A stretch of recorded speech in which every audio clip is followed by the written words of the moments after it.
Hello everyone and welcome to day 2 of the Party Wheel Double Down Invitational. We are just about ready to start the bracket here. We have the top 4 teams from yesterday's Swiss section participating in the 4-team gold bracket today. Those teams are Ink in the System, Marine Melody, Bad Luck Trout, and Prism. The grand finalists will be crowned the Party Wheel champions of this year's tournament. We'll be getting started in just a couple minutes here, so stay tuned, and I will be back with the commentators in 1 minute.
Howdy.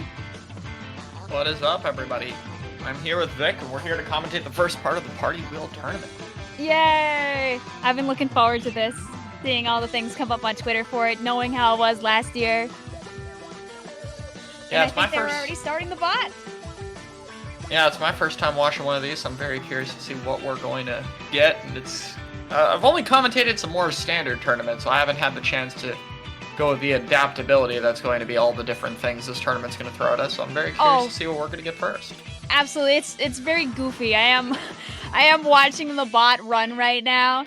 I'm not 100% sure if that's what they're going with, so I won't say anything until we see for sure that that is what they're doing. But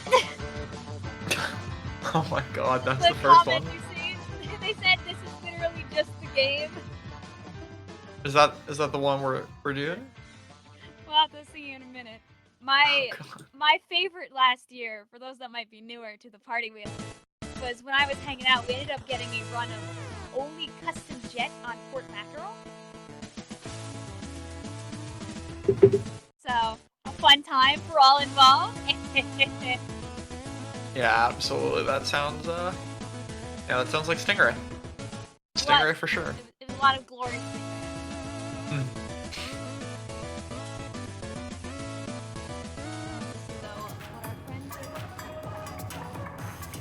I will double check with our staff to make sure we got the state that they said in the pod.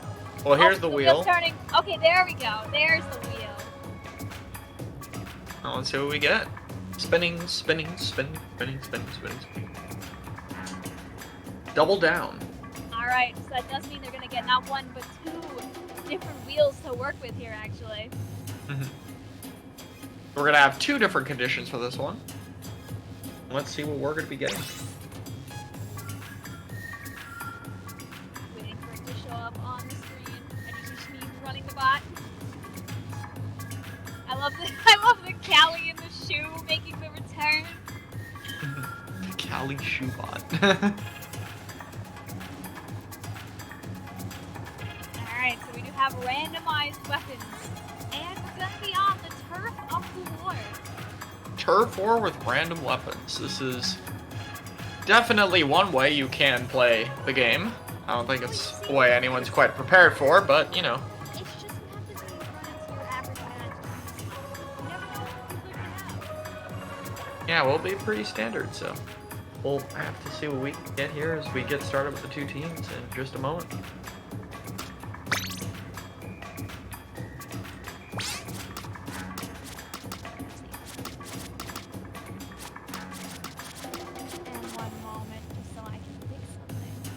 Okay, I think I'm able to read off the weapons. Am I allowed to read off the weapons? Can I give a little, tell the people we're gonna be playing with?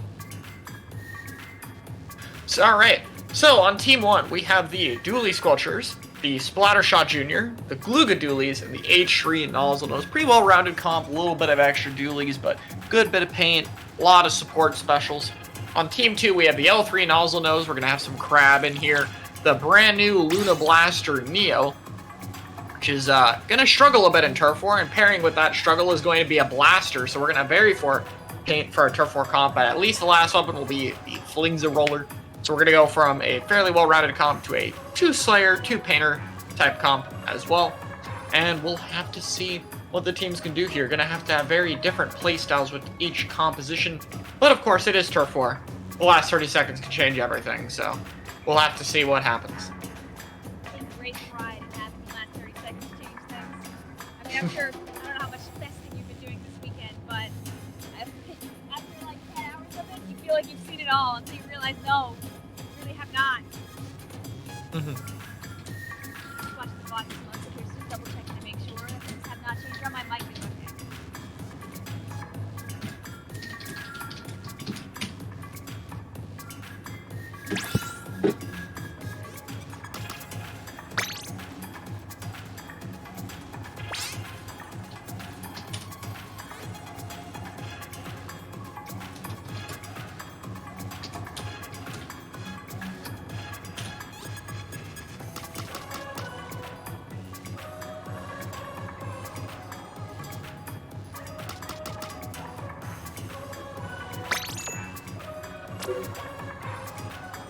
Yeah, we're just waiting a little bit for these teams to get in the room and get started.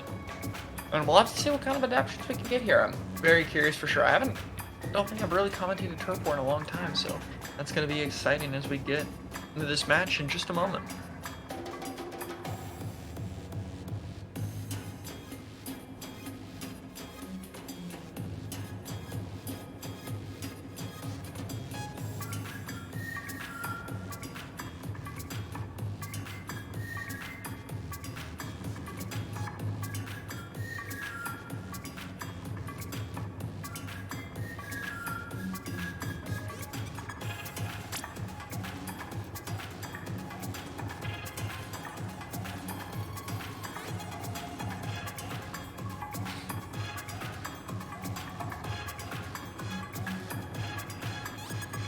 Alright, and it looks like I didn't miss anything.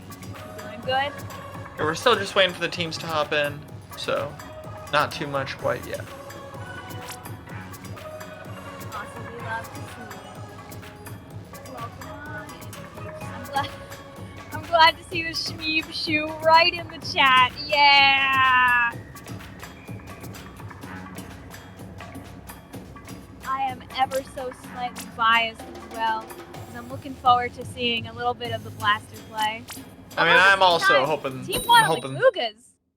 Love it. I'm hoping the Blasters can get a W, but at the same time, it is Blasters in Turf War or in Splat Zones.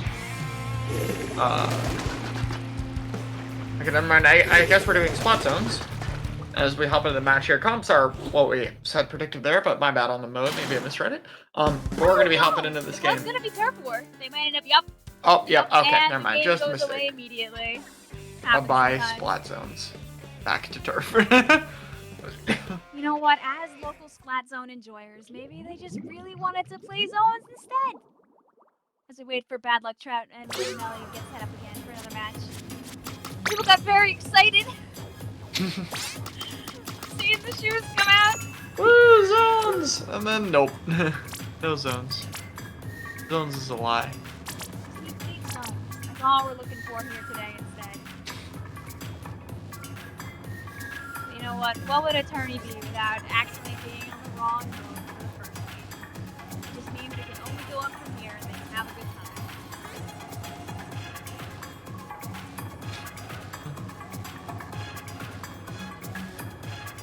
I gotta say, I like the logo for Bad Luck Trout, just the fish in the table, which is it's funny. It's very funny.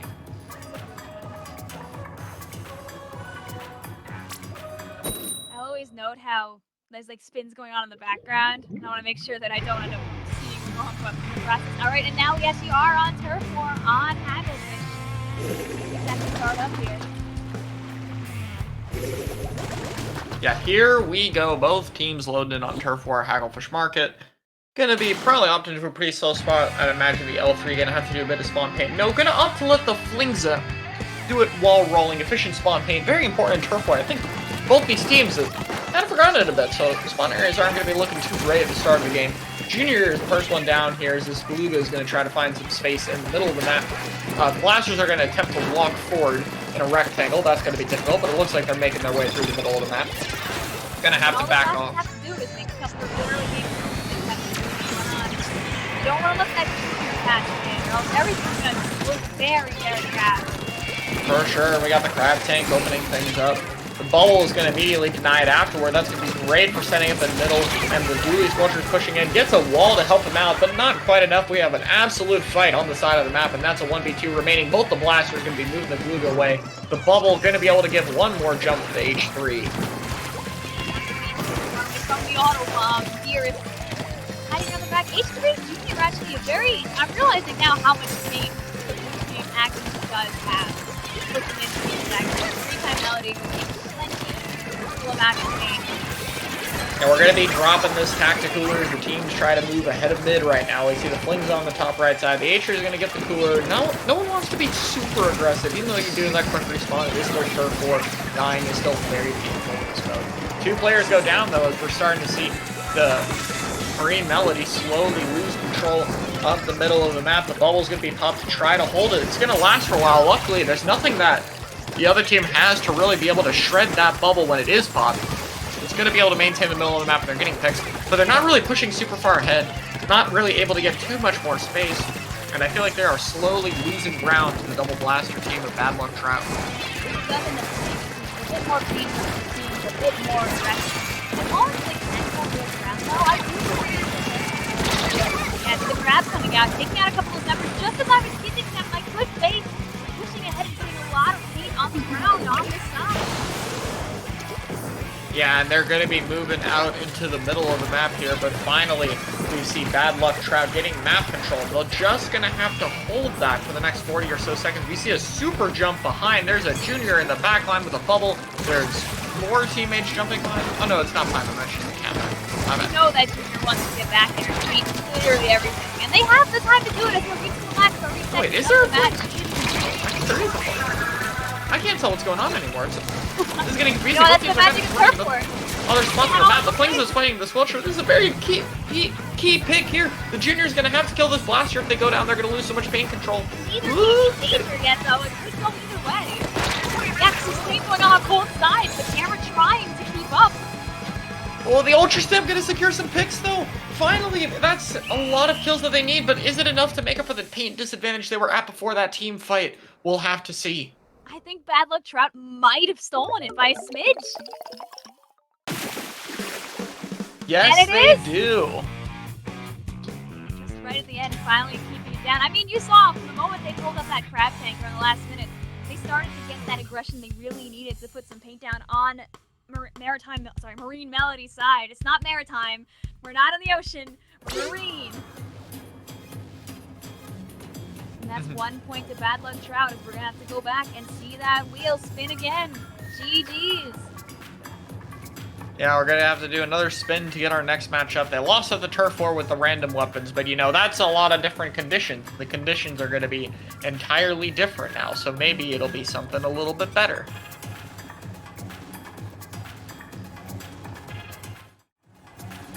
We'll have to see. And it's another double down. Oh, so this is no, wait, rubber round modified choice. pack. The team with the less points choose the modifier. Alright, so the team that lost this game can now choose whatever modifier they want for this game. Now hear me out. Is this where we see Eel Tail Ink Brush? Could do something like that, we'll have to see. I mean, they could do whatever they want. But I remember the rumors. Yeah, it's really up to these teams here, so we'll have to see what they end up picking.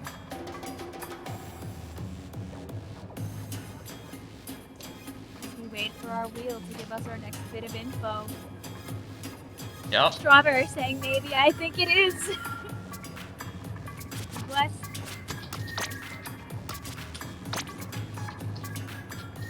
Now, yesterday, some people may know that at one point there was actually a time where everybody had to play Splatana Wiper because everyone had to play the same exact random weapon. So we could always see that return as well. Yeah, that would be awesome if we could see that.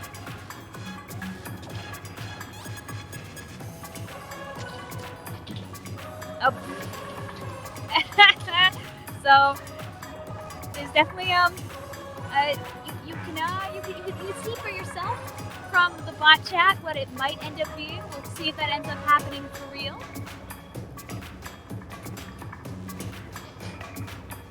I see two. Oh. Okay, we'll have to see if that's what they end up going with. I love just the immediate reaction of, please, no. Well, I mean, it would be interesting, I guess. I don't know. That is actually what happened recently as well, where yesterday, after the game of all Splatanas, they ended up swapping comps and doing it again.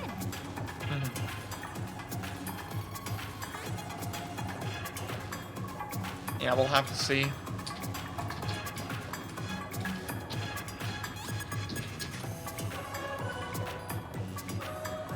Yeah, one of the best things about this is just seeing how every match is completely different. It's a completely different type of event from your viewers. Because half the time you begin to make a strategy and then whoops! Wheel. Yeah, this is It's really just tournament of adaption and like only adaption. Every 'Cause, once you know- in a while, you get blessed with actually being able to make a choice, but you never know when you actually do get to. Yeah, it seems like the teams haven't picked the modifier yet, since they get to choose in this case. Those the other teams rolling it, so we have to kind of wait, see what we get. All right, and we are going to be doing the enemy comp swap. So what's going to be happening is both teams are going to use the weapons that the other team had in the previous game. So the comps we saw last time are simply going to switch.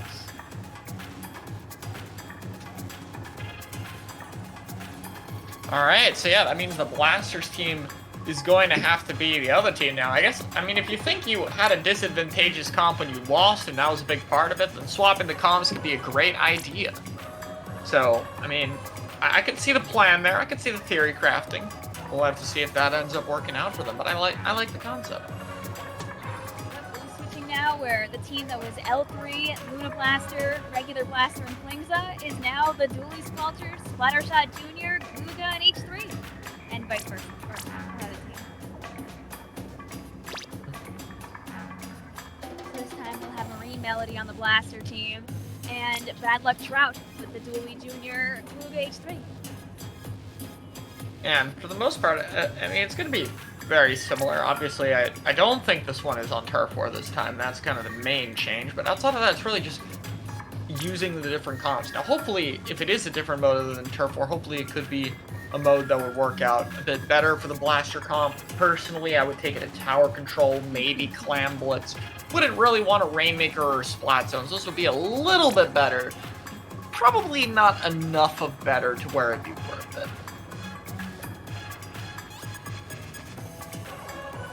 But we'll have to see what map mode ends up being picked here. As we can see, it's Clam Blitz on Brinewater Springs. Definitely pretty even Blaster map, but gonna be better than Turf War on Hagglefish by a mile, so something much more likely to work out for them. We see the teams loading up here. Then Marine Melody gonna be having to try to make that Blaster comp work? Yeah. I mean, with the middle being so small, it might be not that bad as long as they can fire their shots without getting caught up in the crossfire of everyone else's guns in the other team. Yeah, the good news about a trade going down too. Yeah, the good news about Clam Blitz on this map is it has that rail that gives one of the few rail flanks. And that's really useful for blasters in particular that like to come from these weirder angles. However, it's going to be a bit difficult if they're locked back here. Both the Big Bubbler, Booyah Bomb, Splash Wall, Wavebreaker are all going to be things they're going to struggle to deal with. Even if they get Pixie H, they should be constantly beating the team Tacticoolers. So that should be a really good advantage in their favor. We're already seeing the Big Bubble and Wavebreaker come out. You can see the Wavebreaker is going to interfere with the Crab Catch, giving them a bunch of damage, going to force them to stop firing a little bit sooner or to just be a little bit cautious being rushed. They finally do find some picks though. The Blaster team is regrouping, but also close to that 10 missile special would be really useful to really get this push started. That's our crowd out there, starting with a bit of good luck with their early points. You gotta be able to hold on down the Crab coming out also from the penalty, trying to get that push started, really use the Clam. They do have enough to take the lead. They do take it relatively quickly, actually. Yeah, absolutely. We're seeing a lot of scores.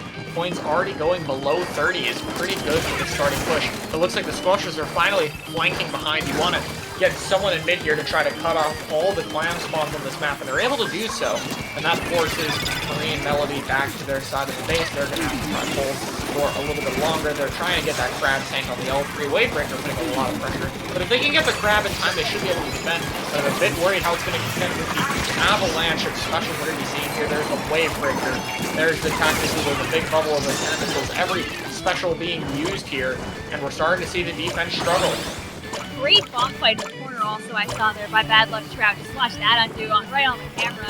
They're a good amount of paint they have. Let's them pushing really fast. With one more clam, they're able to steal that lead right back. But we've seen already points.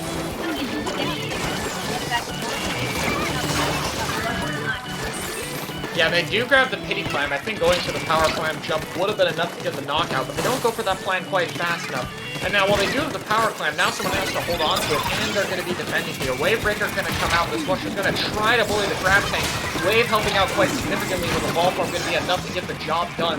At least the Crab Tank isn't going to do as much damage outside of that.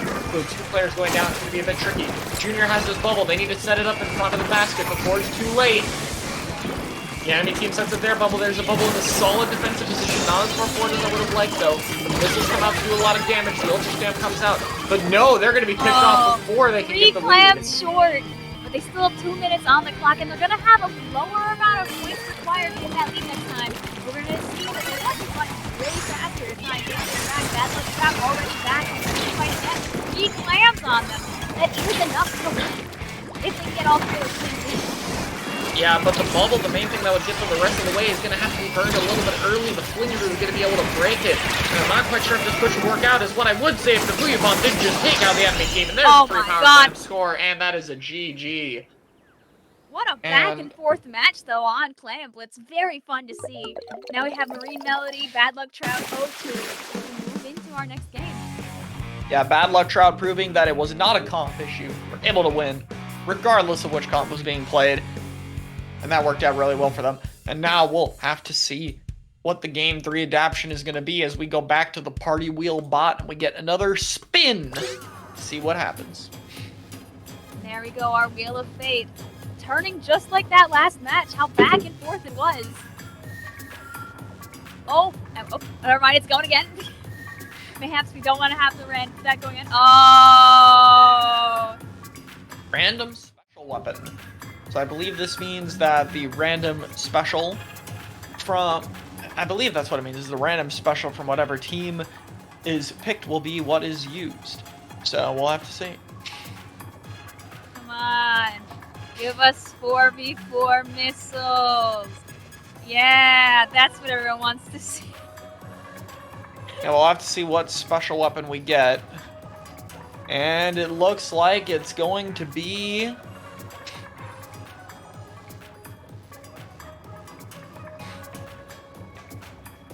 The drum roll going as we wait for it to show up on the screen. Almost dropped my headphones. Alright, that's enough drum roll. Wait.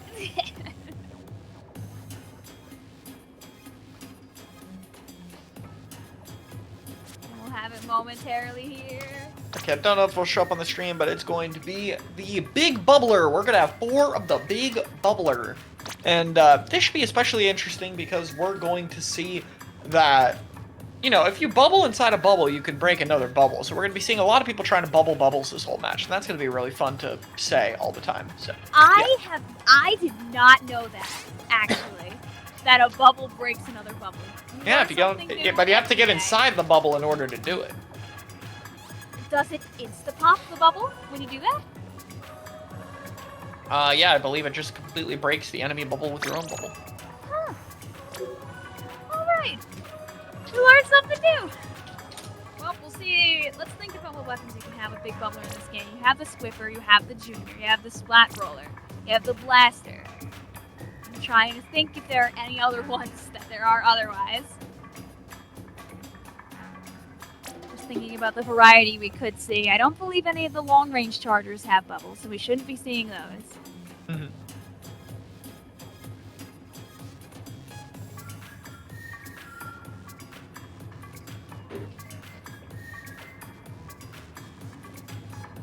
We have the Junior. Did I forget about the Junior?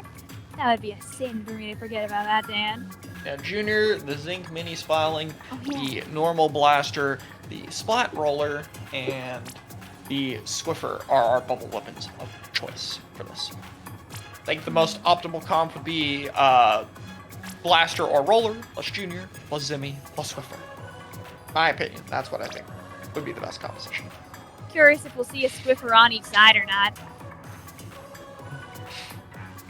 Could also see an abundance of Zimmy. I know it doesn't have like the same range, but the amount of paint that it can put out can be super helpful.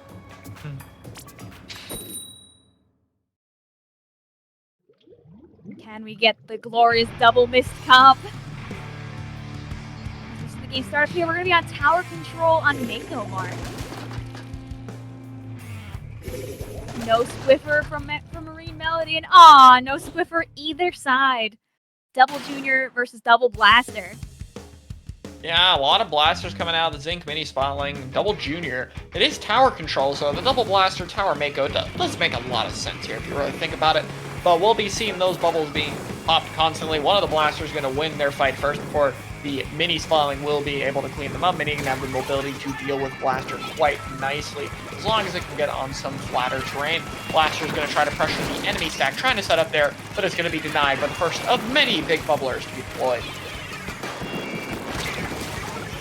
Another blaster on the right side, going to be trying to fight the Junior, going to be backed off here. You see a defensive bubble being popped, which might be countered by one of the two aggressive bubbles. There's the first aggressive bubble on the tower, and if that bubble shield ever gets low, they can just pop their second bubble on the tower in order to extend it slightly. Gonna be enough to get the checkpoint with the single bubble, though. They want to hold the next bubbles for later in the push, but it looks like one of the blasters is finally going to stop them, and that's going to be the tower resting at 66, ending the first push. Checkpoint cleared, but, I mean, the tower being able to clear checkpoints might not be very hard here, because with only big bubblers, the other team isn't going to really have much to actually break the bubble, especially considering they picked two blasters in this match. And so they might just be able to chain bubbles for a ludicrous amount of points. Each of these will last 9 seconds when placed on the tower. First one up top there, going to be gaining a little bit of space. Yeah, absolutely. We already see the 50 seconds coming out here. Are they going to put more points on the board is the question. Yeah, there's the next. Away at the shield. And there's the next bubble, and really, you just want to be chaining bubbles on the tower over and over, and then playing off that special advantage to keep up the better bubbles in the enemy, as well as being able to put them in better locations. Just really steamroll things as long as possible, especially if you're doing two juniors. You're really going to be relying on the bubble output. One of the players goes down, but the bubble's already deployed. That's going to be the checkpoint. It's going to slip over to the other side. Hopefully, yep, there we go. The junior's going to be popping that second bubble on top to stall a little bit longer. Finally, kills go down on the other team. I'm not quite sure where that last bubble was placed. It looked like it was on the floor and it died very fast. But there we go, a push all the way to 13 using the multiple bubble pushes.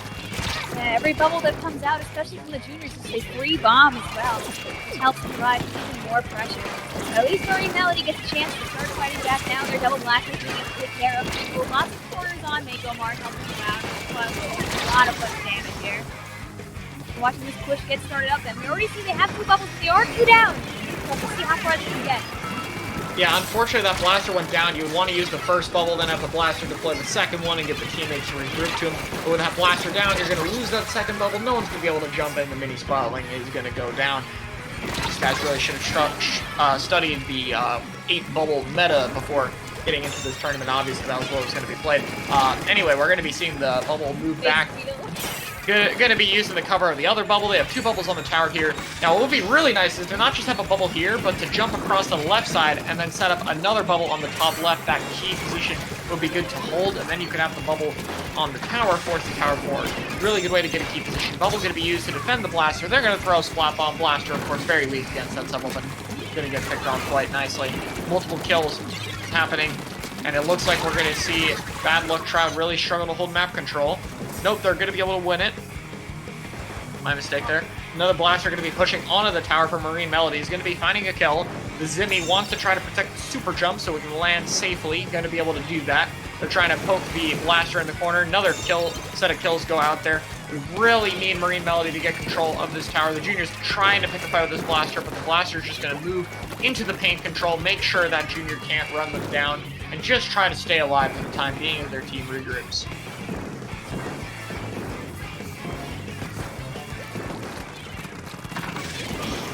And we're seeing another bubble being deployed on the stack of the defending team. They're trying to set up on this right side here. Good spot for the blaster, but they're struggling to find kills to happen. The bubble's being popped behind them. The blaster's struggling to damage the bubble. They're going to get picked off.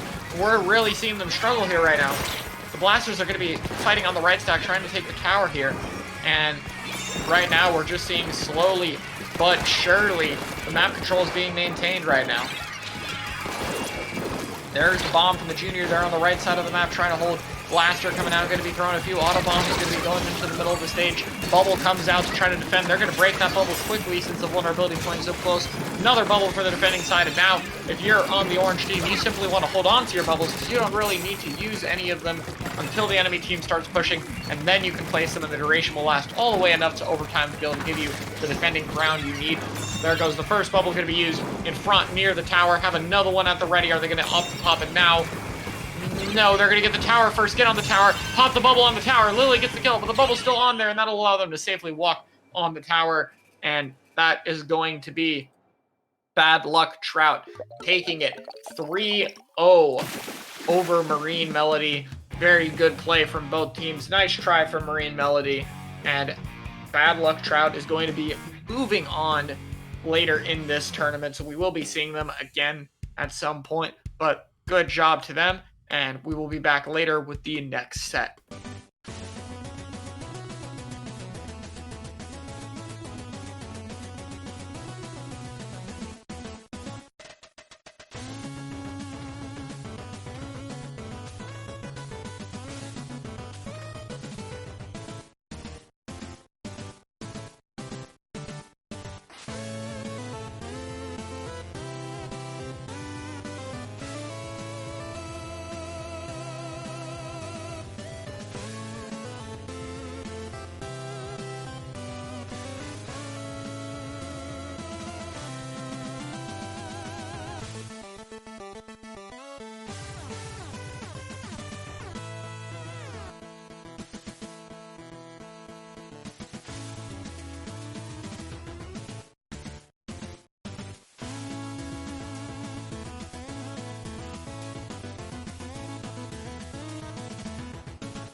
Hello everyone, we're back with the next round of the party wheel. We got our top 2 teams competing here from the previous rounds. Our 2 winners. They're going to be going up against each other today, and we're going to be seeing what we can do for this set. So, in just a minute, we'll be spinning that famous party wheel once again. All of our homies do love wheels. Let's wait for this match to get started here. We'll just be chilling, seeing what they end up doing as well. Yeah, for sure. Part of the fun is seeing the bot run in the background and then be like, oh, is that actually what it's gonna be? Smile. And then we see the wheel spin, and then we'll know for sure. So, just waiting a little bit for that bot to pop up, and then we'll be ready to go.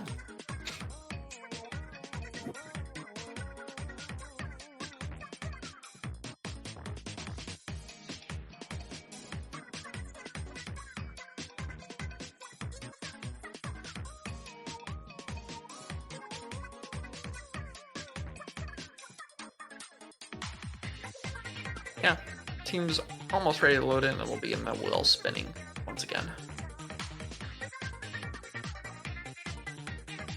So true. Surskit saying the way they be going round and round.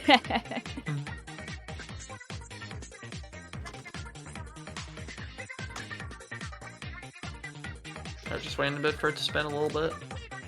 We'll get it spinning good. I have this lovely stream open via the preview on Discord, and every once in a while, I go to Twitch and I see just the ad from Shmeev's thing. And it looks like we might be on random special if the wheel did spin already. Oh, nope, nope, that was just the pause wheel. Pause wheel. That was where we were last time. Getting team deathmatch. Yo. So I believe the way that this works is just once you're dead, you're done. We see which team has players alive at the end. It should be a very quick match if so. I believe that's how it works for that, or actually I'm being mistaken. It's probably just total kills. So no objective. That's all that we need. So. We don't know her. Now the question is, would people prefer to play a deathmatch like this on Turf War or on a ranked mode? Imagine everyone just ignoring the clams and clamblets for an 8-minute team deathmatch. Yeah, we'll have to see though. It's gonna be pretty interesting for sure.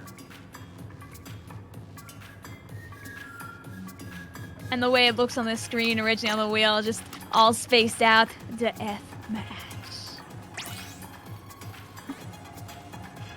As we'll wait for our friends to get started, we'll know what the map mode combo is in just a bit here.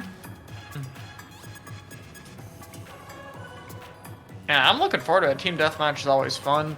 Gives a lot of flexibility to the teams, but still drastically changes the gameplay. And without any weapons being predetermined, they can kind of play whatever they'd like to. Yeah, for sure. That bit more weapons that can get picked is going to be favored, but still pretty obviously still pain stuff is still important in this mode. You got to be sure that you're safe there. I say this mode like it's a normal mode in this way of playing the game that we're doing. Okay, hear me out though. I don't think either of these teams will do this because it's so easy for it to go wrong.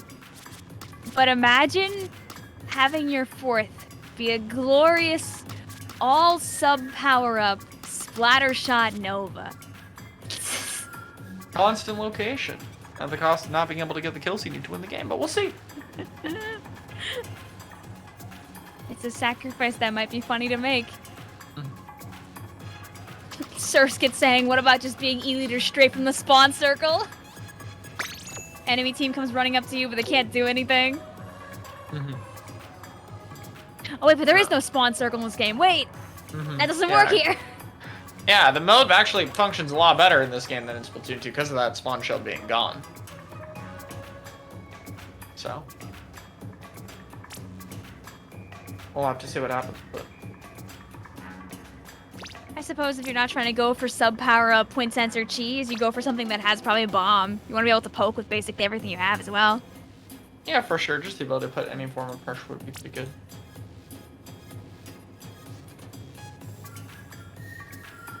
I want to see somebody like run straight for objective just to make sure it isn't a knockout match. Yeah, Not we gotta knockout, make sorry. I sure mean we don't- an overtime one. I mean, two very different things.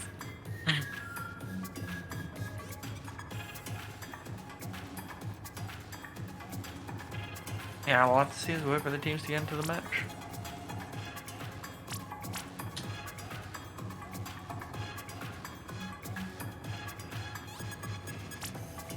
And I do realize that we actually did know the maps the whole time. I forgot we have a map list. Oh yeah, maps. We do know Yeah, we've had that the whole time. We're very good at this, guys.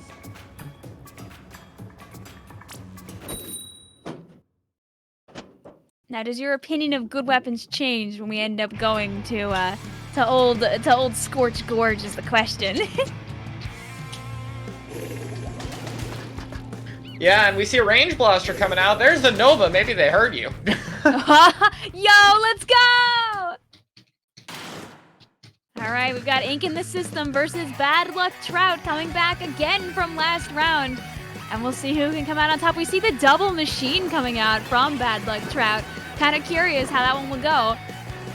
I want to see all the point sensors in the world.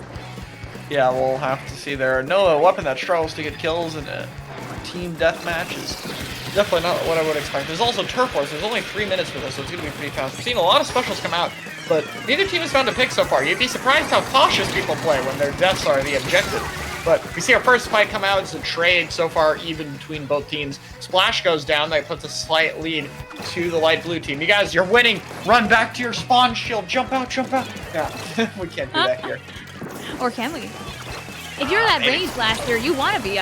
Do you want to be in the middle? If you're the range, that's how you can try to pick people off if they try to reach you. Seeing as the range does have the longest range, literally, of all this. Yeah, if you can get under those ledges, it's pretty nice on this map for that. It has a lot of space. Range is going to be able to get a trade, though, but at least they get out their wave breaker are going to be able to hold for a little bit longer. But we're slowly starting to see the map being retaken by, I believe that is Bad Luck Trout. So unfortunate that in Splatoon 3 spectator system, we can't see how many kills each player has gotten anymore. So we can't cheat the system to know who's winning unless we count from the start. And I sure didn't. Yeah, it seems pretty even right now. I would say neither team has a significant advantage. Because we're in Scorch Gorge Splat Zone, so it's going to be a very campy match. Just a bunch of one-way drops into mid, so you need a lot of your specials in order to really commit to that, especially if you fail a push and you all go down. It's going to be very costly in this mode. We do see the Custom Junior getting picked, though. They get that wave breaker out, and there's the Killer Whale, too. But with the player down, they're not going to have the people ready to move the specials they need. At least they're able to trade away an inkjet, very though. useful. Yeah, just going to be trying to keep people out. Yeah, like, I guess if you're in your spawn and you are that range blaster, right? And you can catch everyone as they try to rush your base, you're getting more points than you're losing. You don't care about keeping the turf, technically speaking, even though it is advantageous to have its movement. For sure, my concern is this blue team winning enough to where they don't have to worry about getting into mid, because that I'm not so sure. That being said, someone's made the drop into mid because they found a pick immediately. They're trying to stall in this corner if they have teammates here, and the team fight's going to happen whether they like it or not, so they better make sure they can win it. That Tri-Slasher might be a problem. They quickly escape that low ground, get to more favorable terrain, and Finally we'll see the getting fight more in the middle ground, of the too. map. Yeah, the Tri is holding the corner, and right now this team's just trying to push further. They have a wave breaker, but not enough to really get things started. They're probably going to wait for that triple ink strike. Here it comes, going to try to open up the middle of the map, going to be striking all over the enemy side. That machine's just going to be staying on the high ground, offer some support to his teammates. That's another kill, though. That might be trying enough. to get a couple of last-second picks. They're not satisfied with it, though. They want to try to find another one. The Splash is trying to find players, but it looks like it won't. That will be the... no, they do! And the One Nova. player went down at the very end of the game. One more person died, and that could be the difference. We'll have to wait for, I believe, one of the other teams left to report to tell us. So Which true, because we'll have to spectate see. mode does not need to see the end screen in this game. Quote Nintendo. Not actually quote them, but nothing for us to see here. Yeah, we'll We're have calculating to see. kills. Ooh. We're gotta wait for the kill count, and we'll know what happened. But until we get the kill count up, Got no idea who's going to be taking the victory here. There's no way for us to know. Unfortunately, Spectator no longer shows that. So I'm just waiting here to see what we get, and we'll find out soon enough, I'm sure.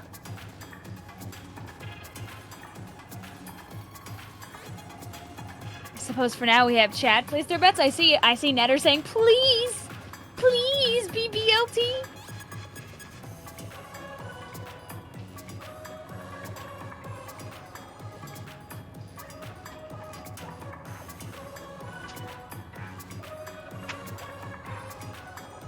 I really am rooting for our squad with the glorious Nova. I want it to work. I don't know. I mean, I know, maybe. that machine core. And the jet. Yeah, just so much distance pressure. It's going to be real tough. Well, we'll see what they can do.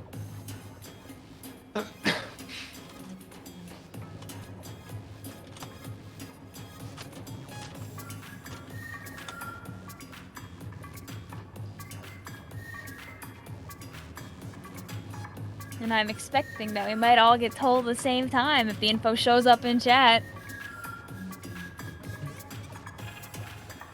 The hardest part, of course, is making sure you don't accidentally count the assists. Oh, It looks like Ink and the system were able to take that victory. No idea by how much, but they were able to get it, so that is a nice job to them. GG's. Is that... Wait, was that the Nova squad? I think it was. Yeah, I think it was. If I remember correctly, I believe BLT were the ones that brought in the double machine. Yeah, we'll have to see. Oh, apparently the assists did count, actually. Oh, that's interesting. If assists count as kills, then yeah, that changes the meta entirely. Let's go! Something like the Nova then becomes a lot more valuable just because every kill is basically going to count as 2 because you have an assist on it. I mean, with that being said, though, looks like we're going to be spinning the wheel once again. Here we go. What will it be? It's going to be enemy comp swap. So it looks like both teams are going to be running the same composition, but going to have to change who plays it, if I remember correctly. Mm-hmm. So we'll be seeing that double machine comp jump right on over to the side of Ink in the system. Mm-hmm. And then we'll be seeing the Nova Range Blaster plus 2 others that are escaping my mind right now hop on over to BLT. Mm-hmm. Yeah, we'll have to see what happens here. And now that the map list does exist, haha, we can actually see that this is gonna be on Rainmaker Mako Mart, looks like. Ooh, that's a very interesting map. I really like Rainmaker Mako. I think that should lead to a pretty interesting one. And I mean, it is same comps with some people changing them, but at the same time, it's also in a completely different mode at this point. We get to see the double booyah bombs rain down upon the innocent Rainmaker shield. Maybe like 20 seconds into the match. Yeah, it should be pretty chaotic to say the least.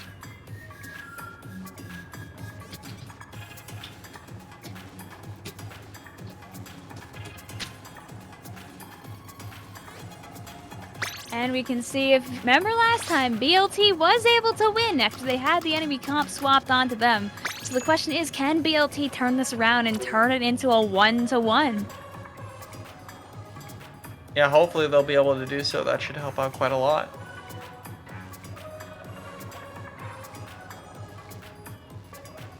There's anything that the chat always loves to see. It's always a comeback. I will always be that contrarian where if I'm watching a tournament and it's nearing finals and it's 2-0 or 3-0, I will be that guy that will cheer for that team that doesn't have any points yet. It's fun to see.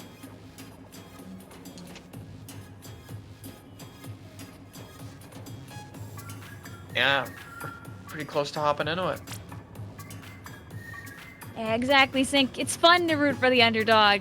It's also exciting to see the reverse sweep. Mm-hmm. Not that there's much to work with right now. It's 1-0, but you never know.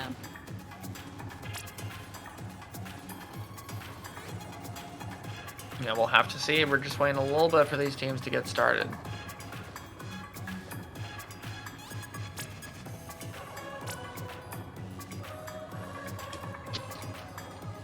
Makes me just want to play randomized weapons platoon. That's all this tournament does. I haven't done that yet in this game, so we'll have to see. Oh, it's so fun. And there's already like a couple of sites that can set up the randomizers for you. Makes it easy peasy. As well as the bot that we used here. And it looks like we're about to get started here. We see the shield going up here. We got the battle time screen, not shield. Haha.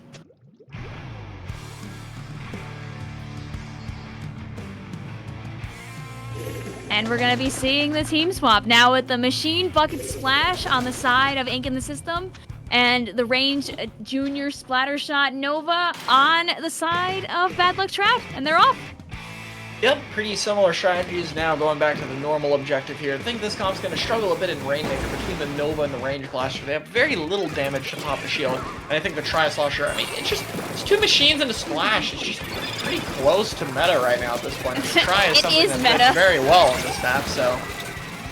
I mean, it's hard to see it being a major disadvantage. That being said, I mean, maybe the off-meta comp can defy the odds this time around as they are starting to win this opening fight.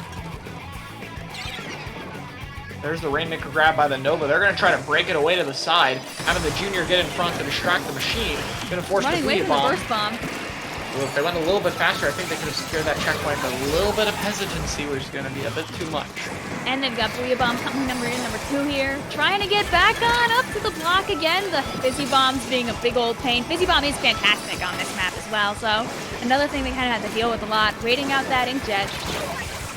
Yeah, actually going to be able to take out the Inkjet. Nice shot for the Range Blaster. One of the specials that's very good at dealing with as they're setting up the left side. That checkpoint should be able to get cleared. Will be at the cost of the Nova, but probably still worth it. They still have numbers. C Junior is going to be Wave Breaker and to try to control space. Gets another kill. They're going in for the Tri-Slosher. The other team just needs to walk forward as much as they can while they have this opportunity. Really good pressure, actually, on this. Getting to 7 in the first minute and a half is nothing to sneeze at. Yeah, definitely the start they've wanted in order to start turning things around. Gonna have to wait for that Rainmaker to reset. Don't really want to grab it when it's this far back. Just helps the enemy team a bit too comfortable. And we're kind of just seeing both teams reset in a neutral, try to play for some specials. Rainmaker pop going to be something they want to get quickly before the other team realizes that they should be able to easily out-top this by the comps alone. Crab Tank's being used really far back, not going to take too much space. Probably should have been used a little bit further ahead. Still scares them off a bit from coming out to the middle as we see the map slowly start to go pink ways. The Inkjet popping out from the Tri-Slosher, trying to catch the C Junior who's hanging out on left block there. Yeah, and the Nova's pushing up on the right side, trying to get to the machine, gonna get picked off. And this just been very slow. The double machine team needs to be able to move a little bit faster. They don't really have time to take this as slow as they would like. The Rainmaker's all the way at 7, and they still haven't even gotten a checkpoint out of the way. That's gonna be a long push in order to get the lead. See the Booyah Bomb being thrown on the right side. Tri-Slosher is trying to take this space on the right at some point, but it looks like they're not really able to get it so far. Machine's on the left side. We're seeing space being taken, but people are still very afraid to fight the enemy, and that just means this Nova is going to be cleaning around. The Seeker is going to be cleaning around. We finally see another kill, another Crab Tank, and the Rainmaker is being grabbed. Finally ready to push to this right side with the Inkjet clearing the left. It's just the Nova to defend it. Gonna be tricky for the Nova to get a kill all by itself, but it's gonna try to hold ground. Ooh, that Rainmaker explosion almost getting 2 people. We do see Ink in the System making moves. Can they take the checkpoint before? Ah, so close. Yeah, not quite there. It's a small difference, and that always sucks, but it's also just absolutely huge for the defending team. Have that safety net at the ready to ensure they'll have more time to defend in the future. Just always nice to have. It does seem like the momentum has swung in the direction of Ink in the System in the moment, though, so I feel like they will have enough time to get that push going. Still with a minute and a half left. Them popping the Rainmaker really quick there, realizing, hey, you know, maybe it's time to schmoove. And that is a lot of pink paint going down, too. Good to see, good to see. Yeah, for sure.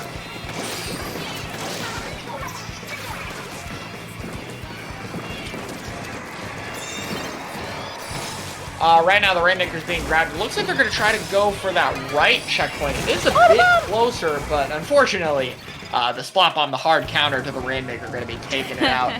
And those double Wave Breaker. Wave does a lot more damage to the Rainmaker shield than you think. Actually has an 8 times multiplier on it, which is kind of ridiculous. So definitely going to help that Junior pop the Rainmaker there, but they're still going to retreat off into play it safe. Curious know if that they they'll can just nerf that afford to- eventually. We're sure they can nerf. They can just buy time off the clock. They don't have to worry about things too much. Still watching our machine players do the fizzy bombs working to try and chip away, keep people away from the Rainmaker shield. All they need is just one really strong push and they could still take it. We saw earlier that a strong push can happen here in one big go. The crab tank coming out trying to grab a couple of picks. Oh, and the strikes!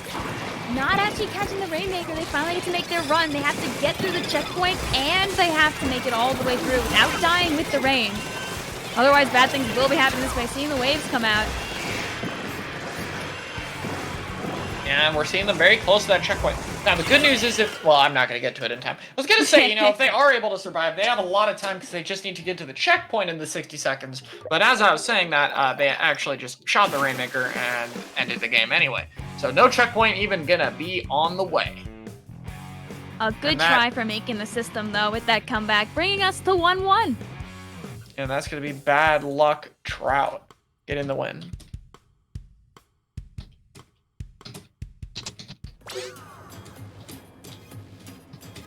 And we do see our beloved wheel. I would love to have a giggle on stream if they get the no specials option. Ooh, double down. We're getting a double wheel spin this time. Here we go. Which means we still could get what I want. Ooh, wheel, you want to give us no specials so bad. Ooh. We'll see what we get. The chat breaking out the shoe. Oh. Oh. Oh.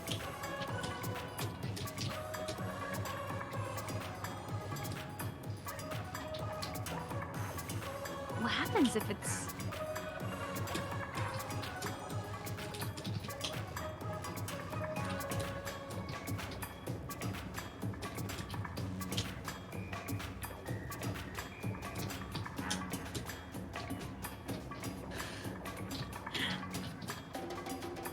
Question is, does both team play all the same random weapon, or is it split between them? It looks like it's all Luna or all Tri-Slosher. And That's the question. Do they split it? Do we get an all Luna team and all Tri team, or do we just get I one would or like the other? to see that. I think Tri versus Luna could be very interesting. A lot of close range fighting going on. The Luna's fighting to try and stay out of the Tri's double slosh range. Yeah, we'll have to see.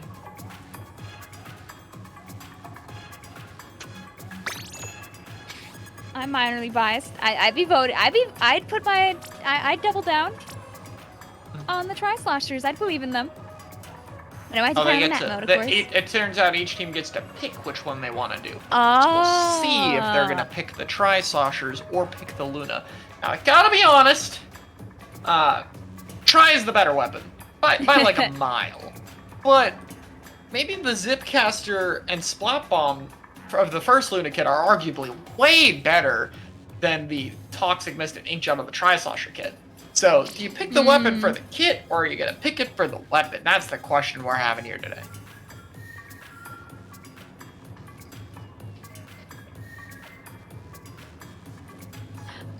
Oh, every player gets to pick individually, so it's Oh, not I actually locked to a particular team. Probably You've gonna been get a little. bamboozled. Probably gonna get a little bit of each. Then I would say that'd probably be the better thing to do. Probably like a 2-2 split, 3-1 split, something like that would probably work out for them. Something that you'd see in like classic Splatoon 2 early meta. Yeah, for sure. The triple try returns. Lord. I mean, it's triple try blaster. That's what it was. It's just not the Rapid. same blaster. Yeah. And it's not the same kits, and don't think about it too much. It's not the same game. There's no ink armor.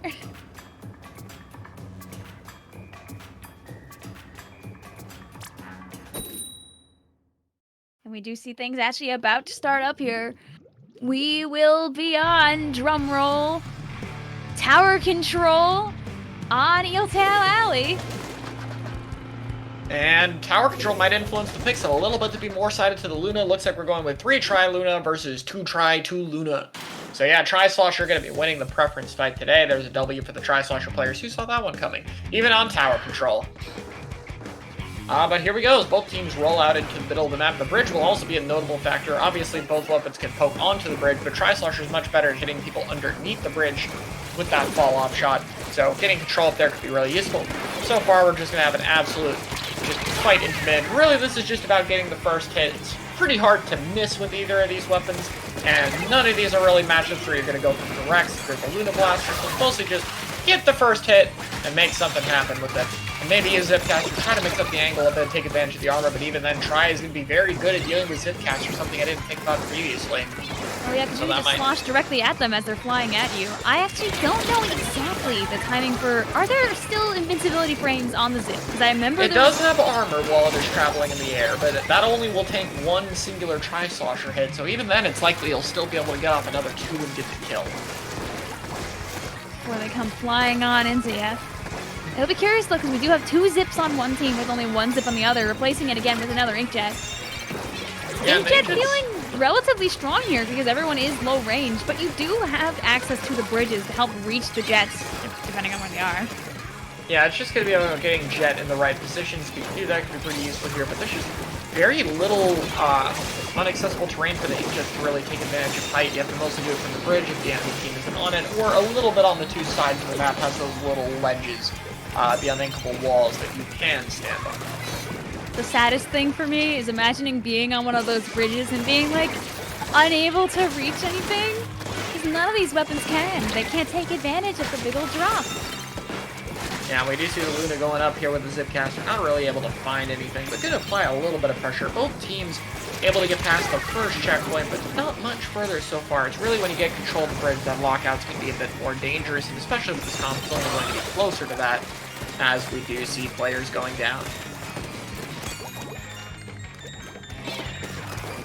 We'll see if anybody's able to get past this checkpoint. That's the cue.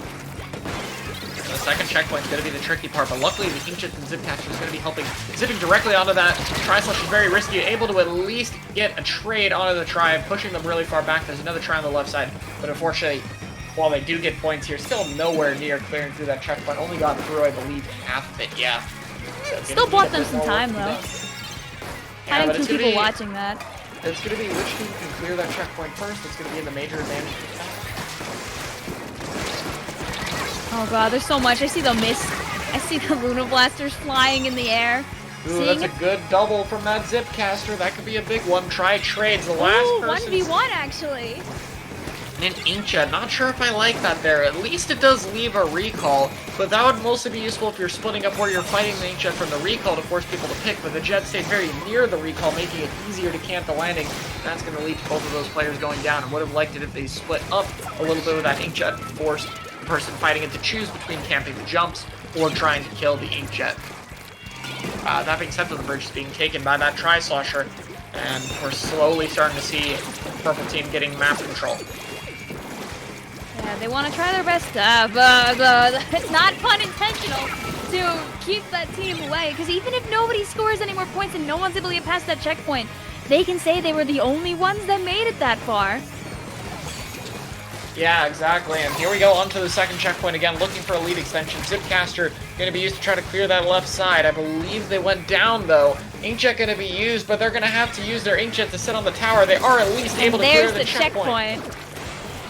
Yeah, last player going to jump out to hold that Inkjet, so at least that is the damage done. Even if the lead is taken, if they get a wipe, they'll probably be able to get the lead back due to just having that checkpoint out of the way.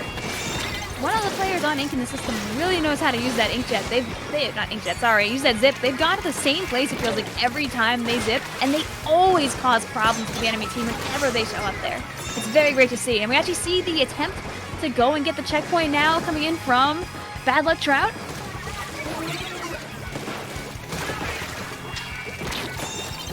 Yeah, we'll have to see if they can get the lead here. That Luna's gonna get a crucial pick, though. Get on the tower, kill a bunch of people. Oh, the tower is all weak there, but it's just the Tri-Slosher. The other Tri on the opposing high ground gonna protect both the Tri-Sloshers running in. Oh! They managed to get the kills right at 48, but they're still alive. Of course, other players are there, and that's not gonna be enough. Here comes the next Inkjet looking to celebrate their victory, get some stagger kills to absolutely secure the match, and that's going to be them taking the victory.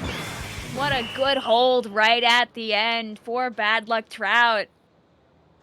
Yeah, able to get the push they need to get the lead at the very end of the game. And that's Ink in the system Oh taking that no! match. I had the colors mixed up. It happens. A good run for Ink in the system.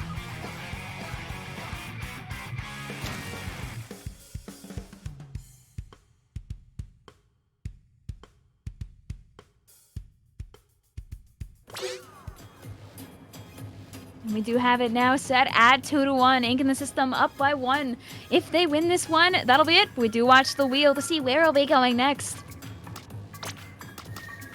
Oh, bad luck Tuna now, Jeep says, so true. Oh. Moving away from the death matches, I suppose we did see that recently. And we'll actually see the team that I mixed up be able to actually decide what the next modifier is gonna be.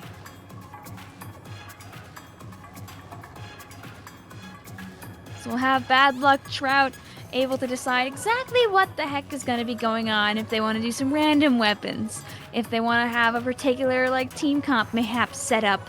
What do they want to do is the question, and all we do is wait to see. Alden saying the match summary was indeed Inkjet, yeah. Although I really enjoyed seeing the Zipcaster gameplay. There was a lot of it going on, and actually Ink in the system had a lot of, Zipcast going on, but I really enjoyed Bad Luck Trout's Zipcaster that was throwing themselves over to try and distract a pair of those Tri-Sloshers at a time, and they did a great job doing it. Even if they did not get the win, it was great to watch. Alright, had to be right back for a second there, sorry. It looks like we're going with the team with less points chooses the modifier, so good comeback mechanic they need. They're going to be able to pick the conditions for this match, and that should give them a major advantage going into this next game.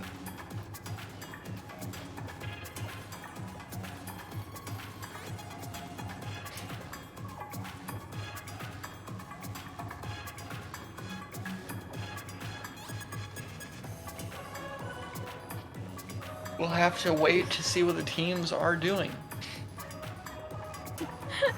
Looking into the chat to see them discussing the idea of maybe just moving the router as far away as possible. I mean, hey, lag switch could be a modifier if you try hard enough.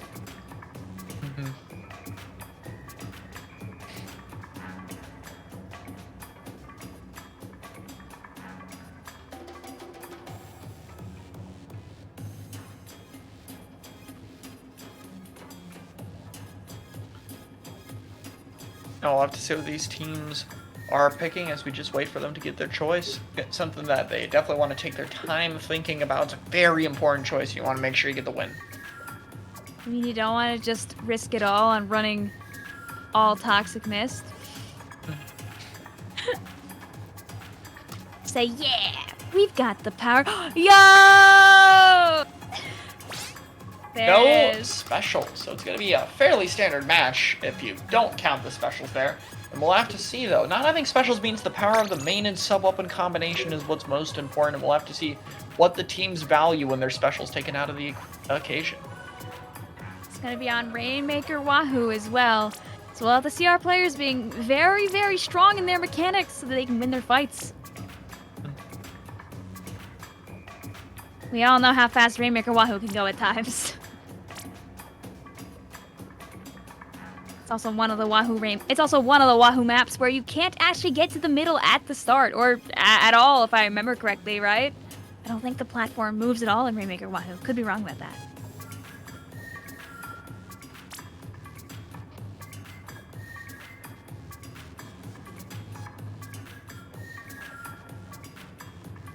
Yeah, Rainmaker Wahoo with no specials. That's going to be tricky to push in with. But I mean, if you get a good wipe, you're just going fast. The question is, do you run a lot of bombs? Pop the Rainmaker as fast as possible and try to just yoink? Yeah, for sure. We'll see what each team's strategy is here in just a second.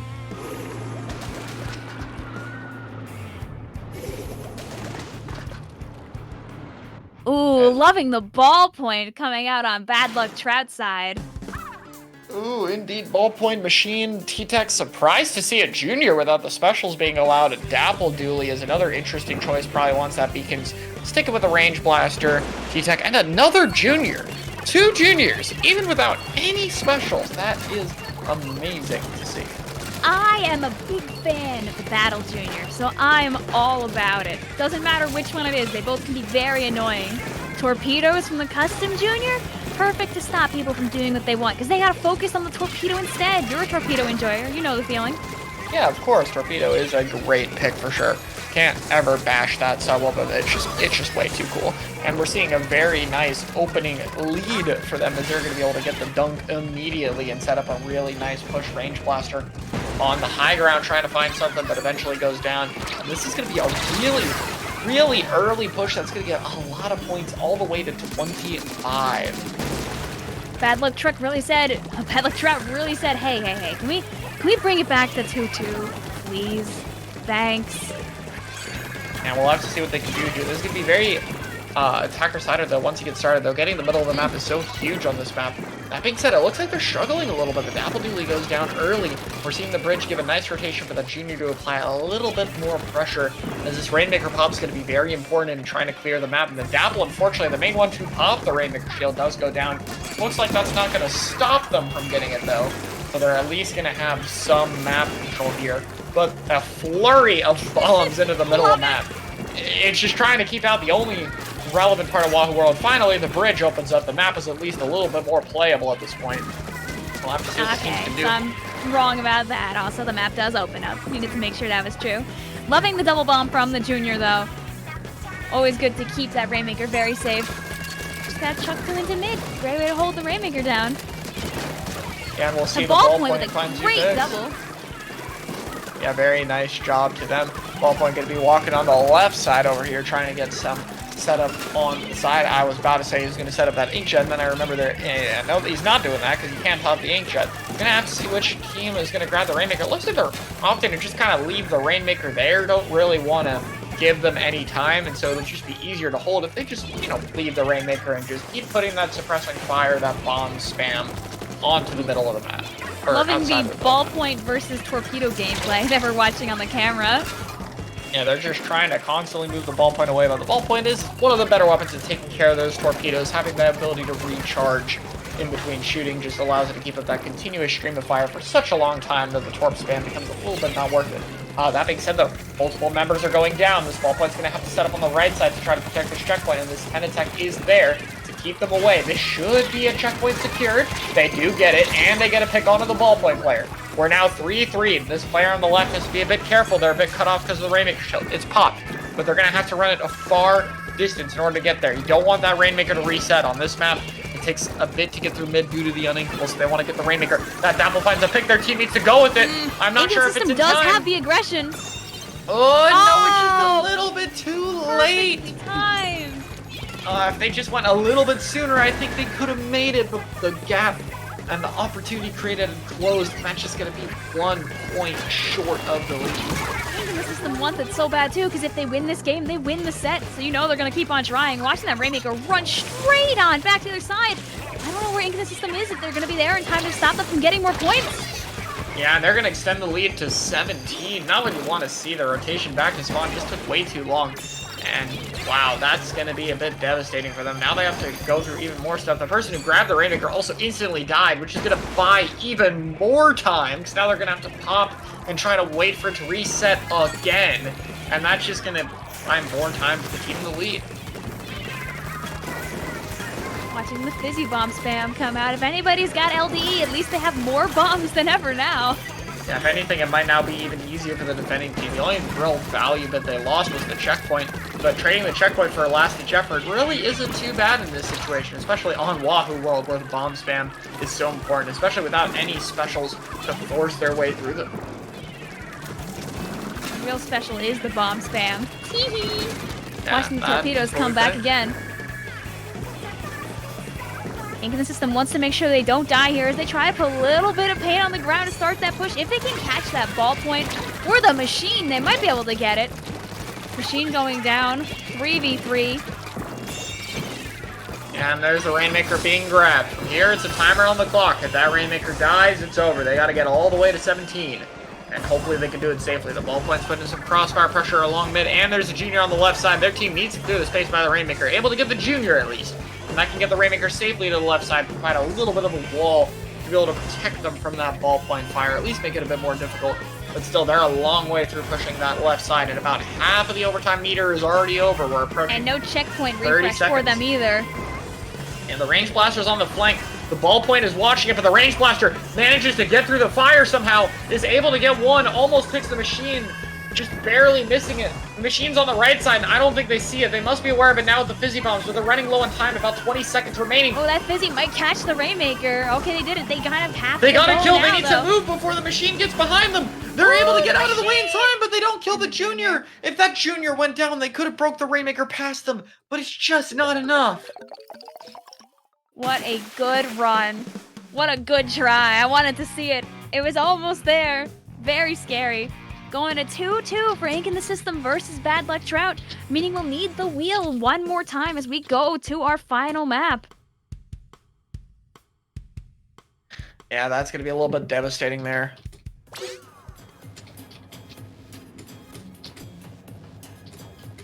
We'll see what the wheel comes up with.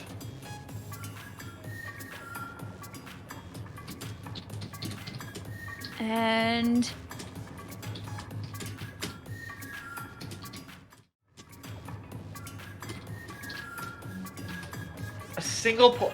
a player will be eliminated for both teams for the game, so it will be a 3v3. Both teams gonna have to sacrifice a member on the final game. We're gonna be playing a 3v3 game of Splatoon 3.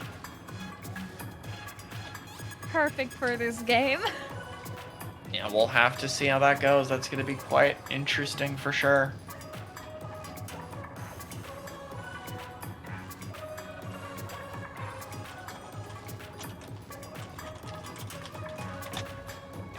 And they did earlier, double random weapon, meaning this is not a double down round. This is gonna be death. Yup, classic of death. What what a game mode name. It's just death.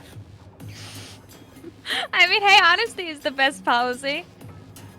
Yeah, One I of your mean teammates just has to be sacrificed for a chance to go to Grands. yeah, that is gonna be something special for sure. One of our friends in chat saying, imagine getting double down, double death. Double down, double death indeed. Having a 2v2 in finals. Yeah. At least they have full control over the weapons that they're picking here. So they can play whatever they want, except not with 4 people, so that's one less special. But in a way, they're getting 3 specials back instead of losing 1, seeing as they just got used to not playing with them at all last game. Yeah, we'll have to see if that makes a big difference here. It's a bit hard to tell for now, though.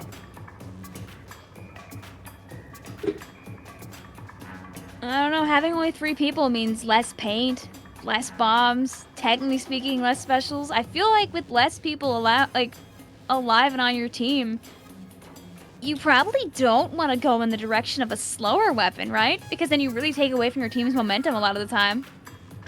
Yeah, definitely going to be a bit of a tricky part for them, so we'll have to see if they can make up for that.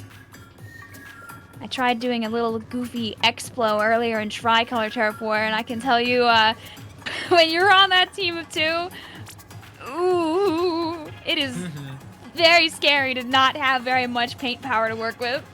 I mean, even Explo paints extremely well. You know, only 1 teammate to work with. It's Yeah, it can definitely be something that you have to worry about here.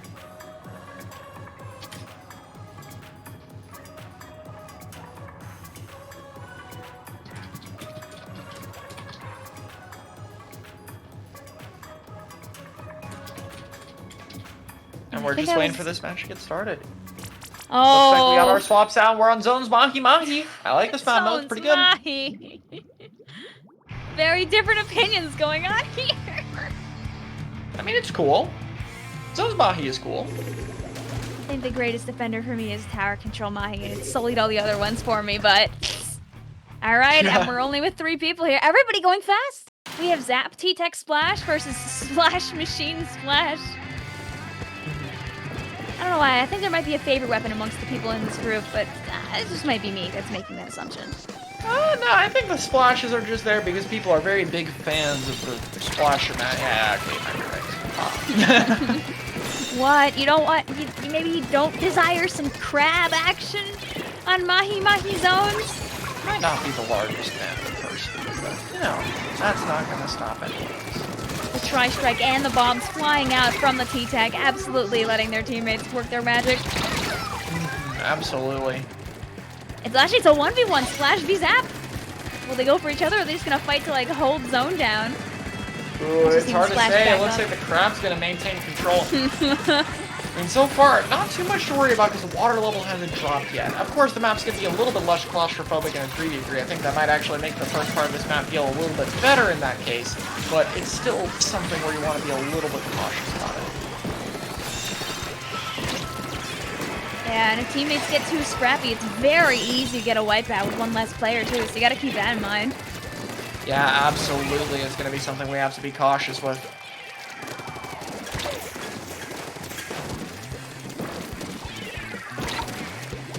Let's watch this go down here. We have BLT that really does want to get back in. Ink in the system trying to defend their lead that they had. You know they want to keep it. You know they want to go to Grands. It's been such a close set. It's been great to watch. Yeah, it really has been, and we're just so close to this result here. The water level finally has dropped a bit ago, and you can see that extra terrain for the map has been super, super useful for them. And we're going to see teams really utilize that to be able to set up even further ahead, being able to use that flank potentially. It seems like both teams are obviously play very scrappy toward the middle of the map so far.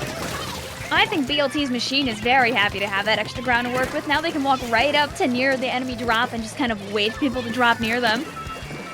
Yeah, for sure. Taking advantage of it, actually. We're watching the timer tick very fast towards BLT, swapping the lead, but we see, actually, so close. So close to a trade also there. And there's one of those wipeouts. Yeah, it's been very even so far. Ink in the system whipping out that Tacticooler, trying to take the entirety of the base, seeing if they can make this game end as quickly as possible. Yeah, I'm surprised to see a Tacticooler with one less player to benefit from it. The power of that special goes down a bit, but it seems like they just feel confident that pick one, that safety net with the quick respawns. Two of them go down, though, and the zone once again flips back to the other side. And this time is especially dangerous because they already have both the Booyah Bomb and the Crab Tank at the ready in order to defend the zone. That's the tricky part of Mahi's zones with how small the map is. They're able to get more specials here, and I think that could be something very problematic for the defending team. Here come the Tri-Strikes, going to force out that Crab Tank. I think it was a little early, though. I don't think they really pushed with those Tri-Strikes, but better safe than sorry here, especially when you're this close to the lead. And here comes that Tacticooler to get this push started. We still have one more Crab Tank that should show up relatively soon. We haven't seen that other Splash die as of yet, so they might have another one. Really need to work to get that zone, though. Actually, two players going down. This might be the win for BLT. If they can't rush on in, you're going to see one more player trying to run in there, try and grab the zone. But they're just not going to be able to get it by a smidge. Look at all that green. Yeah, and that's going to be the win. What a close match back and forth, but finally we're able to have a set win. GG's to BLT indeed. Coming back up from that 2-1. A very good set to watch, though. Yeah, Still loving the Tri and Luna battle. Yeah, I think that was definitely the highlight. That was such a close game, and the comeback at the very end was just absolutely amazing. So, yeah, good stuff from them. Very back and forth match. And, yeah, congratulations to BLT. This is going to be the last casted set from us. We're going to be handing it off to K-Bot and Austie soon. So just want to say thanks so much for watching. Vic, do you have any socials you want to shout out here for people to find you elsewhere? I mostly hang out over on YouTube and on Twitter by the same name, Vicvion. And yeah, had a good time. I was happy to participate with Party Wheel last year, and it's great to be back to commentate it again. Always great to see, and it's fun to do something a little bit different. Yeah, absolutely. Just good stuff all around. All right, and yeah, you can find me in ProChar pretty much anywhere else. Thank you guys so much for watching. I'll see you all later. Have a good Have a one. good one.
Hello there, everybody, and welcome back to Shmeeb's Party Wheel Double Down Edition. My name is K-Bot, and I am joined by both Austin and Nox. I don't know which one of the two of you wants to start, but how y'all doing today? I'm doing pretty good. How are you doing, K-Bot and Austin? Austin, thoughts? I am trying so hard to burp and it's not coming out. I'm so sorry. I ate so many carrots and drank so much water on purpose to get something to come out. And I don't think traditionally carrots and water are the ideal way to make yourself burp. I don't think those are the soda. Well, there's no soda. Should have planned better. I'm sorry. I you dropped really the trying ball. to burp. Oh, that's what you wanted to do, is you wanted me, you like quickly told me to lead in, and then you wanted to burp while I was wanted, like, no, hold on. I wanted you to lead in via quiz. You can, you're professional. We already established that K-Bot is the most professional caster in all of Splatoon. That's true. So when you give the intro, it's going to be the most professional, and then I would come in and just completely ruin it. That was the goal. That was the drive I was going for. Yeah, we haven't discussed this at all. I'm kind of just doing my own thing, and Nox is just along for the ride. Always just along for the ride. That's how I live my life. Hell yeah. That's how I need to live my life more, honestly. Yo, is this the wheel? It's the wheel. This is the wheel. The wheel of fate is turning. That's a wheel of fort. Oh wait, no. Not quite. If Jeff was here, maybe. Yeah, it's okay. It's fine. And we have one random weapon. Okay. What's the random weapon? Everyone. The same weapon in the lobby. That'll be then we fun. have to roll for which weapon it ends up being. Oh, so no. if anybody else has ever regularly played with somebody who plays with a random weapon bot during tournaments, this will be a breeze for them. On the other hand, I don't think that's an experience many people have in life. Especially when we're getting down to like the last few teams left of the tournament, right? This is. You say this like I've never had people do it to me in Great White Bracket of SOX. You say this like this is not something that's normal to me. Well. All four of them using a different weapon is a little fresh and funky though. So does that mean there's 8 octobrushes on There's screen? gonna be 8 octobrushes, Austin. Yes.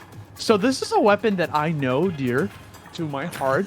So I'm gonna be the analyst here, K-Bot. You're going to be the funny guy, and Nox will just chime in, and this will be professional Austin. Here we go. Let me take a deep breath. I can for sure be funny. That's definitely gonna happen. You are pretty funny. You're literally doing it right now, bro. That laugh makes me want to laugh, but I didn't laugh because I still have to burp and it's not coming out. I'm like, I need someone to like hit my back or something, you know? Well, okay. Let's go. Sadly, we're not in the same room, so that can't happen. Yeah, I know. How are carrots supposed to make you burp? I've never had that experience in my life. Yeah, I'm with K-Bot. Okay, so I inhaled them, you know, like I was just like, oh. You should just swallow air then. Just literally swallow air. Won't that give me the hiccups? It could, but it could also make you burp 50-50. Hey, you know, that's not a. Let me try. Wait, do I want to risk it, dude? I heard that when you get, I heard that when you get the hiccups, it's supposed to be something like, it's like an evolution thing because we came from fish millions of years ago, so like it's like we're reverting back to like having gills, you know. That's what I heard. I don't know if that's right. That's one. That's one. Let's go. We got one from K-Bot. Let's go. Go for world record, bro. Time. We have. I will say that I think when you're doing something like commentating or any like live performance type thing, you're less likely to end up with the hiccups just because you are thinking about like diaphragm control more, or at least that's been my experience with stuff like that in the past. That's true. Like when I was an actor and I did stuff like on stage, I've never gotten the hiccups once, or I've never gotten hiccups while casting ever. It's like when you're with like you said, it's like when you're just like in performance mode. You're not yourself. You leave your body. Your spirit comes. Something different happening, and your diaphragm knows it. Yeah, they understand. There's a lot of Prism. I love Prism. Steakan's not there. Okay, that's fine. It doesn't sound fine. It is. So, look at all these octobrushes. Here we go. Splat Zone's Mahi. Quad Octobrush, both teams. Welcome to the chaos here. These two teams have gotten all the way to the top 3 of the entire tournament. They have endured all of the randomized stuff and are now fighting. How am I supposed to do this is hilarious, bro. Look at them. They're just swinging. No one's even tossing a bomb. There we go. We got some suction bombs. There's some bombs coming out. There they are. I believe he's got 5 throw one. There you go. Out there. There's some zip casters coming out, moving forward. Lappy just running, holding forward with that Octobrush. Does sadly go down to one zip cast, but managed to take a couple out in the process, and it looks like Prism's going to get lead here. I want to see at some point, like, all 4 people have Zipcaster up and just immediately storm forward with Zipcaster. Like, all what 4? are you gonna do? I want all 8. 4. I want all 8 people to do Zipcaster at the same time. They all try to flank each other and it doesn't work. That would be a power move. It's something I could see 5 trying to work. So something that's really interesting about Octobrush is that's like the weapon that is like, sometimes if you're going to be flanking, Octobrush is a good weapon for doing such a thing. But this is Mahi, and it's kind of hard to get into a position to successfully flank behind someone, unless you're, obviously the Zipcaster. Yeah, it's not really, I mean, with Zipcaster you can get behind him for a second, but the problem with Zipcaster is Octobrush has that huge hitbox, and can just kind of annihilate Zipcaster. So having a bunch of Octobrushes is a little bit anti-Zipcaster on all sides. Wipeout comes through here for Ink in the system. They have plenty of control of this zone now. We'll see if these brushes can actually get back in. They've got to make their move quick, and actually they're just able to find the cap on top of the zone. Okay, and a burst tank comes out. Zipcaster comes through, trying to dive on top of one, but not going to happen that time around. And it looks like we're going to see the zone flip back. If there is... Oh, go ahead now. It seems like Prism's starting to get into their rhythm and figuring out how to make 4 Octobrushes work for them. I was just going to say that with that many Octobrushes, painting the center of the map is like going to be easy, dude. That thing can dish out paint. It is a guzzler. Yeah, the thing is, both teams can do that. What? No way. So how do you counterpick in this situation? You don't. It's just be better. Yeah. I don't want it to be. I want to be able to win because I have the advantage. I don't want to have to lose because of skill diff. Are you kidding me? This is a skill diff situation right here. Speaking of skill diff, look at this go. Look there. They're trying so hard to get that zone. Yeah. And they do it. Well, they're trying to find the engage here. All 3 brushes. Now 3v3. Zipcast goes in. Ikari trying to find one. Not going to be able to do it. Gets a trade instead, but the zone will flip. Finally, after enough brushes were actually far enough forward, you have to push like through the zone to still cap because you don't have the range here to really do much of anything. Here go Dust. Section bombs coming out, pick goes out, that zone back to Prism, and it seems like Prism's starting to be able to get a pretty firm hold of this zone for more extended amounts of time as the game goes on. This is still pretty close. A lot of penalty points on both sides. 3 people up on Prism's side. Uh-oh, this could be the turnaround. This is what they were looking for.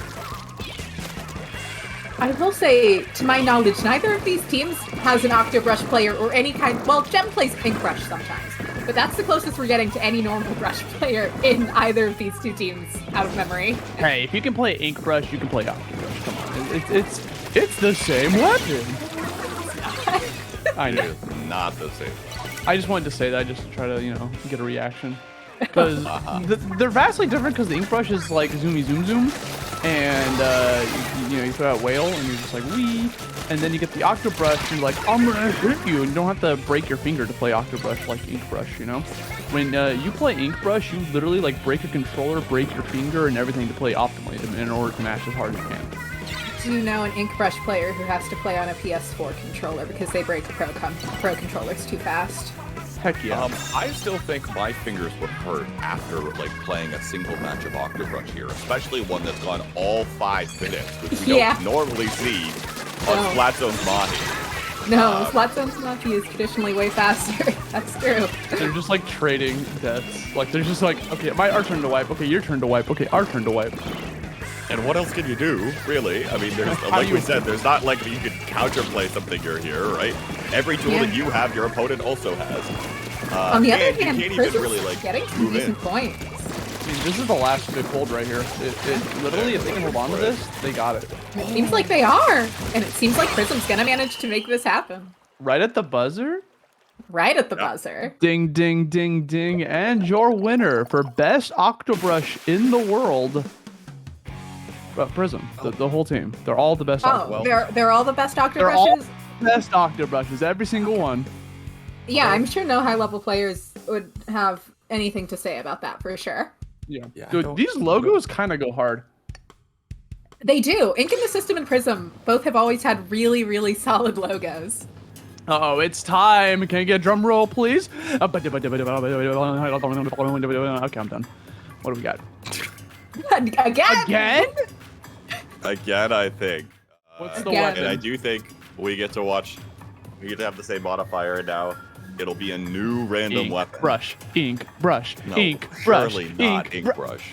Surely. Goo Oh, let's my. go. Hilarious. We're gonna see so many torpedoes and missiles. It's gonna be great. Oh my god, I didn't even think about that, dude. I will say that I know 5 is a 4-star GooTuber player. So You they know, have an the interesting advantage. thing. The interesting thing about the last one is that there's only one playstyle that you can play Octobrush, because you have Zipcast as your special weapon. Here, we're probably going to see like one GooTuber play the I'm going to go farm for missiles GooTuber, one GooTuber play the I'm going to throw torpedoes at you until you have to run away, and then the other 2 GooTubers actually play the main weapon. Yeah, I disagree there. I think one E-leader is going to be tapping off the torp shots, and then one will be using charge shots. Okay, perhaps fair. No, keep arguing. But I want regardless- to see conflict.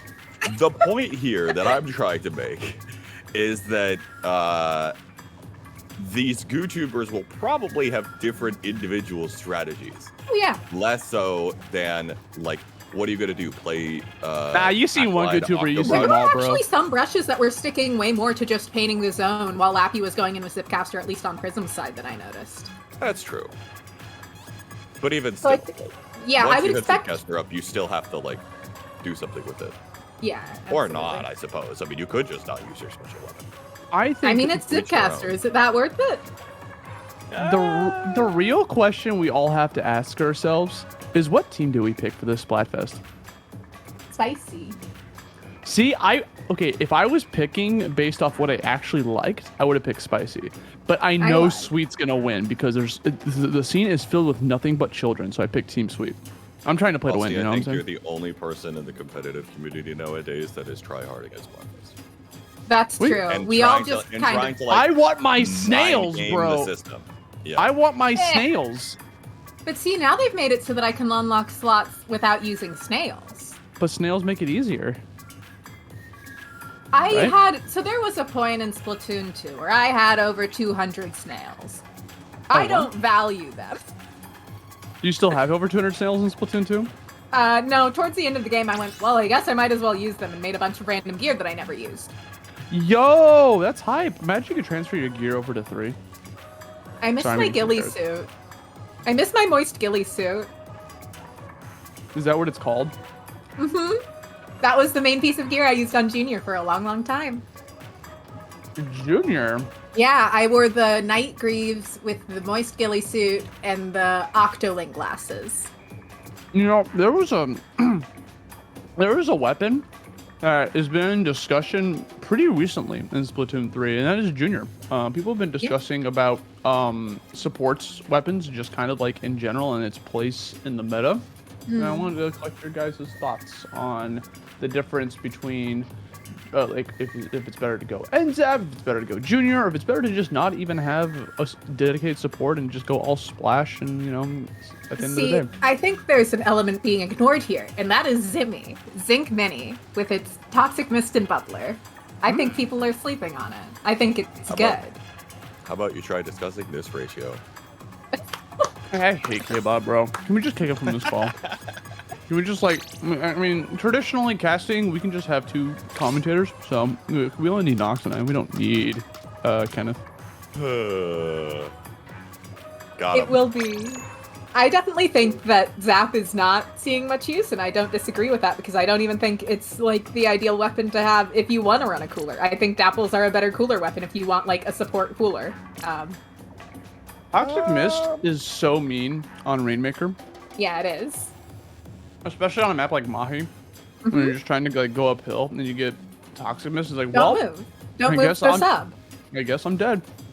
Yeah, it's ideal. It's the complete dream come true. Hmm.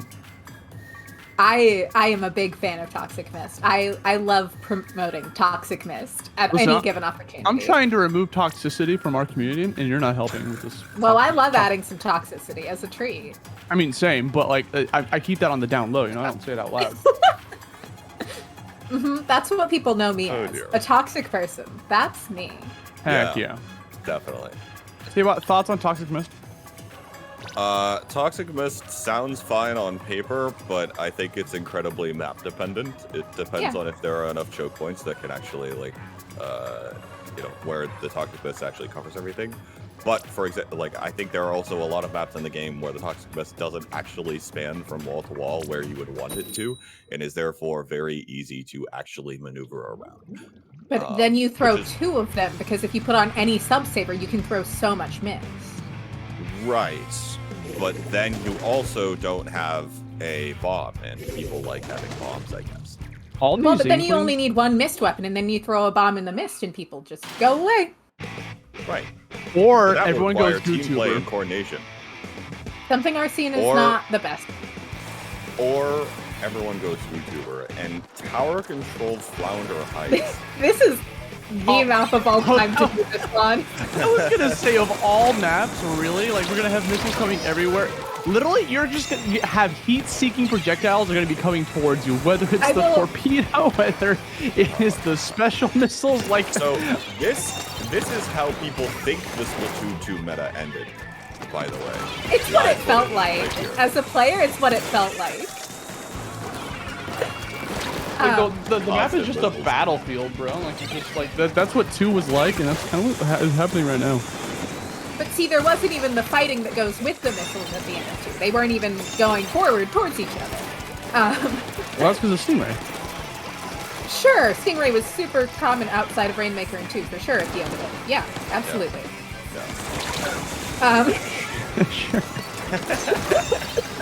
I will also say that this map is, if they choose to take advantage of GooTuber's super long hold time, really good for it because of all the verticality and walls. I don't think anyone's going to, but it would be cool to see. Are we taking bets on who's winning this game right now? I'm betting on Prism. They've got 5. 5's the Charger player. Well, you know, that's a pretty fair assessment. I don't take bets because I'm supposed to be an unbiased caster. Are you kidding me? The best casters are the ones that are biased. I love having some fun bias sometimes. Having 2 casters that want the other teams to win, and they're like duking, like the captain's kind of thing. That's the best. Be a team player, K-Bot. Come on. It's, you know, these are really the plays of all time. But see, Yeah, if I 5 mean, had had a full charge there going up that wall, 5 could have just popped out. That dude's gone. How am I supposed to pick a favorite when all of them are playing Uju? What are you trying to say, K-Bot? I'm at trying to Five. say Pulling that this off is Schmoop. a weapon of all time. That's what. Yeah. Bova's having to back off there for a second. Laffy getting 10 missiles on the wall, forcing him to move. And to get the trade in the process. 5 is kind of missed, though. Like, 5 is very I see. so good at the game. I see why you're going with that. Yeah. Dude, look at the sight lines all over the place from the every YouTuber. There is no safe spot. You would think, right, just because you get to see all of the sightlines and you see all the lasers, but actually what's more devastating are the torpedoes and the Teta missiles that come out.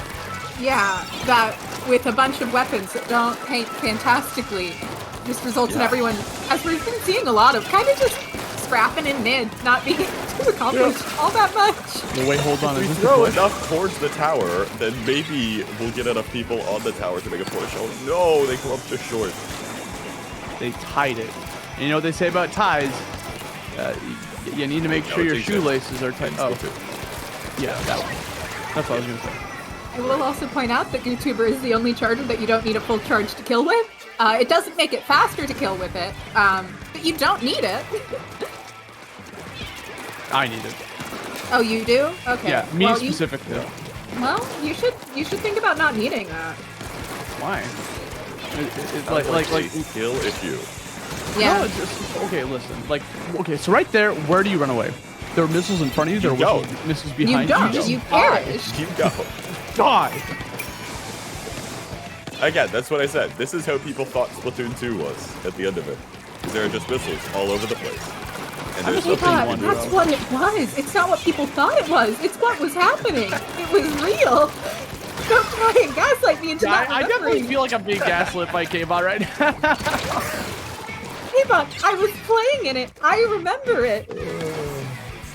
It was you pop missiles, you pop your armor, you move in, you pop your next set of missiles. If that doesn't work to get the push, you back off, and then somebody has another missiles ready or array ready.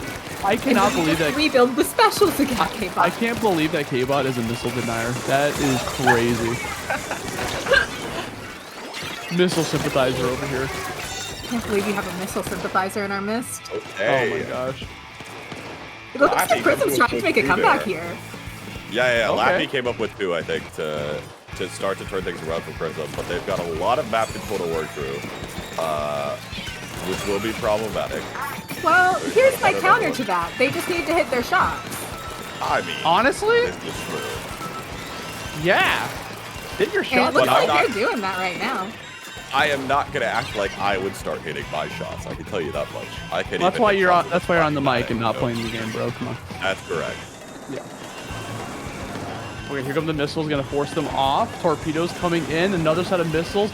Literally, this is looking kind of impossible. Oh my goodness! Oh. You can't do anything. That's rough. But look at how funny the map looks with only GooTubers painting it. That's my counter argument here. I'm taking bets on how many missiles were shot that game.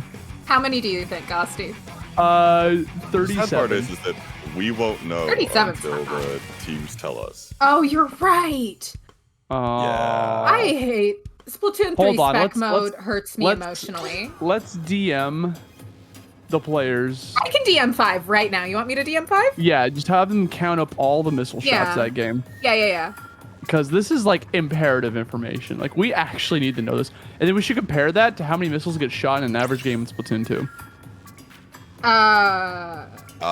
This will be more. Oh, really? Spoiler alert. Mm. Or wait. The average across like. No, I'm talking total. Total? Yeah. No, this will definitely be more. No, Probably like not a little necessarily. bit. There were those JP tournaments where there were like, what, 13 missiles out of one Jet Squelcher? Along with other missiles? I miss Kraken. Oh, never mind. There were 36. That's more than was happening in a game in S2. K-Bot's right. There were 36.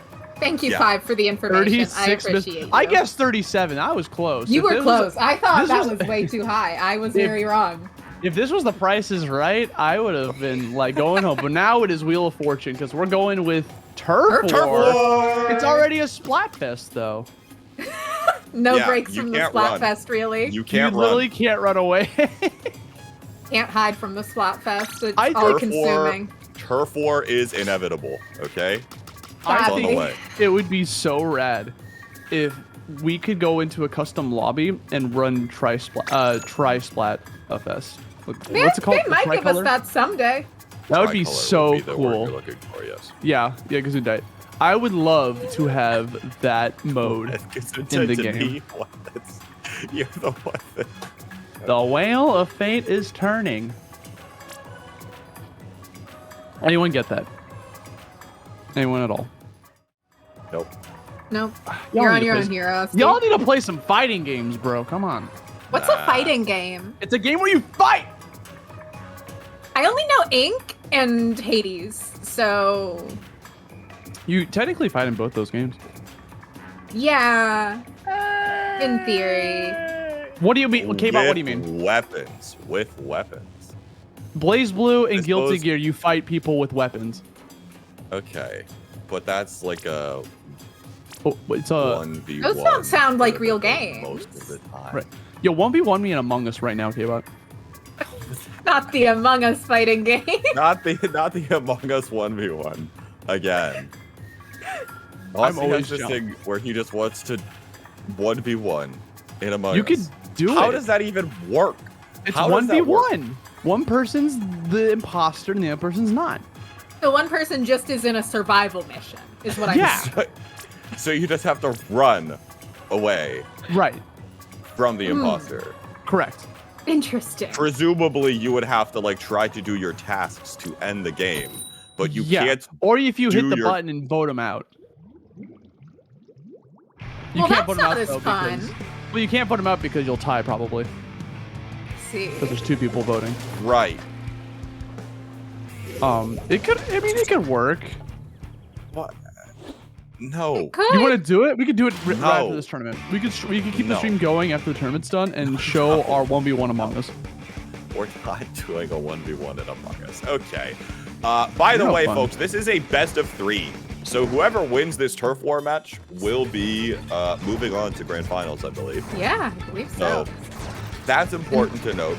And now there's nothing else to note because we have to wait 2 minutes before anything relevant happens. Hey, We that's can not talk about true. the cops. We can talk about the fact that being left to their own devices, they have picked more meta weapons. See, not clear what's going on. Shocking development. There's 2 splashes. That's very meta. The Zap and the Junior are a little less so, but Turf War is a different meta. So they're living their lives. It's custom junior. And I'll the give it a pass. Dynamo roller. We're not going to talk about the dynamo I roller. find the fact that there are 2 tactical weapons very fascinating. You know, what I find fascinating is how much This paint. ratio? Oh my god. You took too long, Oski. I'm so sorry. It's okay. It's okay. The It thing wasn't is, me that time. I know. It wasn't me that time. Mark it on the calendar, folks. You set it up too easily, Oski. I never do those. You made it too easy. I know. I've actually never heard in my life. Like, you were like the last person I expected to ever say that. And Yeah, it just- I do something like I have made 1D's nuts joke and 1 ratio, and that's how I live my life. I do it the once, I throw everyone off, and I don't do it again. And you never speak of that again. Yeah, it's funny for me.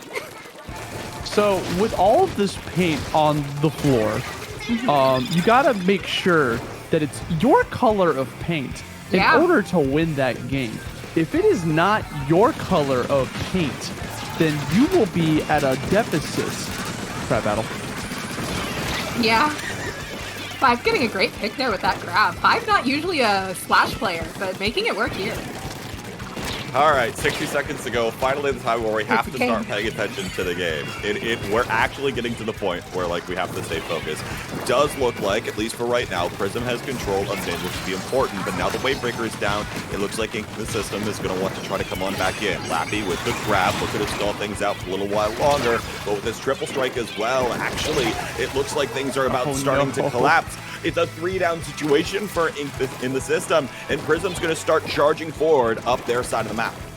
And not to sound harsh, but you never want to go down in the last minute of a turf war. It is the worst thing you can do. It's like your like scoreboard's gonna be like you have all of these kills and all of these assists, and then you all still that pain. Oh, and you just Wait a lose minute. still because of the Oh? last 30 seconds. Hold on a second. Things are going back and forth. We're seeing a lot of Who knows green on what's the map. happening? I can't tell who's gonna win because it's turf war. Divya was doing a fantastic job and then goes down in the triple link strike. It looks like there's a Pink. final push to the end for this blue team. We're going to have to wait on the call from I can Judd. And Prism manages to get it. The You fun know? part about commentating turf war is you truly can't tell who's winning when the game ends. 90% of the time. It's exciting, you know? Like it's like more game modes that do that when you don't know the results. It's like, okay, you're playing Mario Party, right? And the little narrator goes, finish! And then you look at the results of what just happened in the game and they're like tallying it up, like who drew Mario the best or whatever. Those are always the most exciting parts of a game because you're just like Right, everyone's but staring they're- in intense moments. But like, they're not the best to commentate because you don't know what you're saying, really.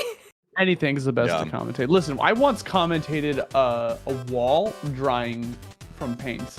Oxy, And you are a professional commentator. I No, am I'm not, not. that. You I literally no, are. I'm not. I just You- words come out I mean, that is you're how more commentary professional than most of us because you've done this more times.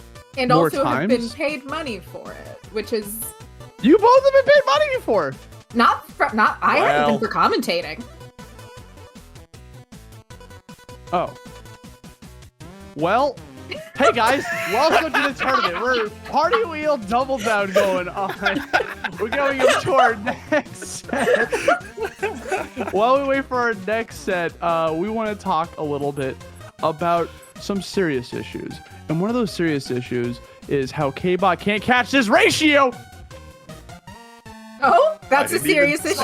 anything. I didn't even say anything. That was just unprompted. I'm leaving. That's not how that works. Oh, Aussie's leaving. That's what that sound Aussie's is leaving. in the background. Okay, well, Oh, goodbye, that's Aussie. unfortunate. Guess Guess it's just you and I, dogs. we're gonna be more serious now because that's what's gonna happen. Aussie's gone. I'll be serious now. I don't think I will actually be able to take this seriously because this wheel's gonna come out with something, and it, like everyone plays YouTuber, and you just sit there and you go, how do I actually like commentate this? I don't know. Yeah, that's a fair argument. So, I think we'll be getting into Grands in just a bit.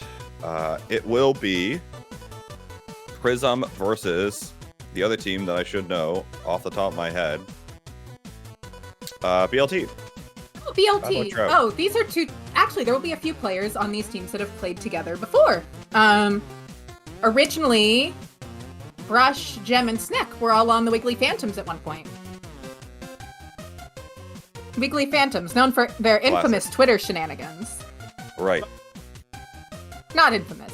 They were very good Twitter shenanigans, courtesy of Jub. We are also told that we're running a special modifier list this time. So in case you thought that the craziness wasn't already bad enough, Uh-oh. I believe Apparently that it's this about is to where get we even could more see crazy. all Inkbrush Eeltail if we get lucky. Okay. Players get unlucky, we get lucky, to be clear. Mhm. Yeah. You think this is for the players? I don't know. This is for you No, guys. this is for our This is for and the the audience's fans. entertainment. Mhm. Yeah. It's good enrichment for the players, though. Sometimes you just need some new enrichment in your enclosure. I agree. Can we talk about this song?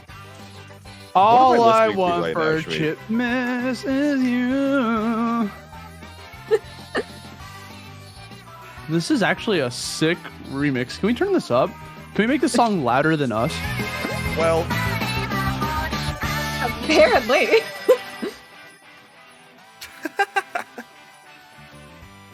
I mean, like, it's a banger, but, like, also, What? What, K-Bot? Are you gonna ruin the Christmas mood again? yeah, It's I not am. Christmas Actually, anymore. What do you mean? It's Oh, always Christmas. okay, hang on. It's not Christmas anymore, but for me, it's still the I holiday know, you season. keep your lights up until your birthday's over. You said something Yep. about it somewhere. I don't remember where anymore. He says I've it said once it a multiple day. places. We all hear it. We all true. know K-Bot's Yeah. very proud of it, and he wants Yeah, everyone to it's- know. I am. It's the I most am, important K-Bot okay? fact, actually. Not the It fact that, not everything he's done for the Splatoon scene, but the fact he keeps the holiday That's lights right. up until his birthday. That's way And more don't important. you forget it. And don't you forget it. I won't, Ugh. even because if I do, you'll remind me. What's up, guys? If you're just now tuning into the stream, welcome to big and most important major of the year. Yeah. Tons of top players coming in from all around the world to compete for huge amounts of prizes and a lot of fame and fortune here at Genuinely, the. these are some of the best known players. I wasn't joking. I was being sincere. Uh-huh. I've never not been sincere in my entire life. Uh-huh, for sure. So You believable. both There did it the is. jinx. There it is. Right. Okay, cool. Right, there we go. We got Right. two. You've gotten two. How many Who's more can keeping you get, count? Asti? All right, well, I'm Oh, trying to go for a wheel, world record. Wheel. This wheel is way shorter than it's been in the past, but here we go. Blaze Blue reference. The wheel of fate is turning. Let's spin it. I do see that shopping spree on there. Shopping spree was a tournament that happened at S2, where you would have a set budget and different weapons were in different price tiers, which was very interesting. I can't read that though. I believe. Yeah, I can't quite read the rest of them. I'll be. The rules are going to be Oh, so dear. messed up. that we can't even comprehend what's happening. It's gonna turn into like we Missing won't be No from ready Pokemon. Oh, here we go. emotionally. Class warfare? Yeah. Huh? Don't worry about it. Don't worry about it. I want that one. Don't worry about it. It's Don't worry time, bro. about I'm sick of the upper class, bro. Let's go. Rude. Yo! Oh, Okay. you get your wish. it. Now we have to worry about it. Oh man, it's been a long time coming, you know. Years and years of capitalism coming, and we're in the end game, babies. Class warfare for the end of this tournament. You know what I'm saying? This is gonna be. I don't even know what the what. So what does this mean? So What does Okay, they're mean? going to so- select a weapon class of their choice. They can only use weapons from that class, and you cannot have more than one of a certain weapon, which will be really interesting. Really Can we ban interesting. shoots? We are not going to ban shooters, but we will see what the teams choose to play. But there are no repeating of the same shooters, even if they have alternate kits, which is exciting and fun.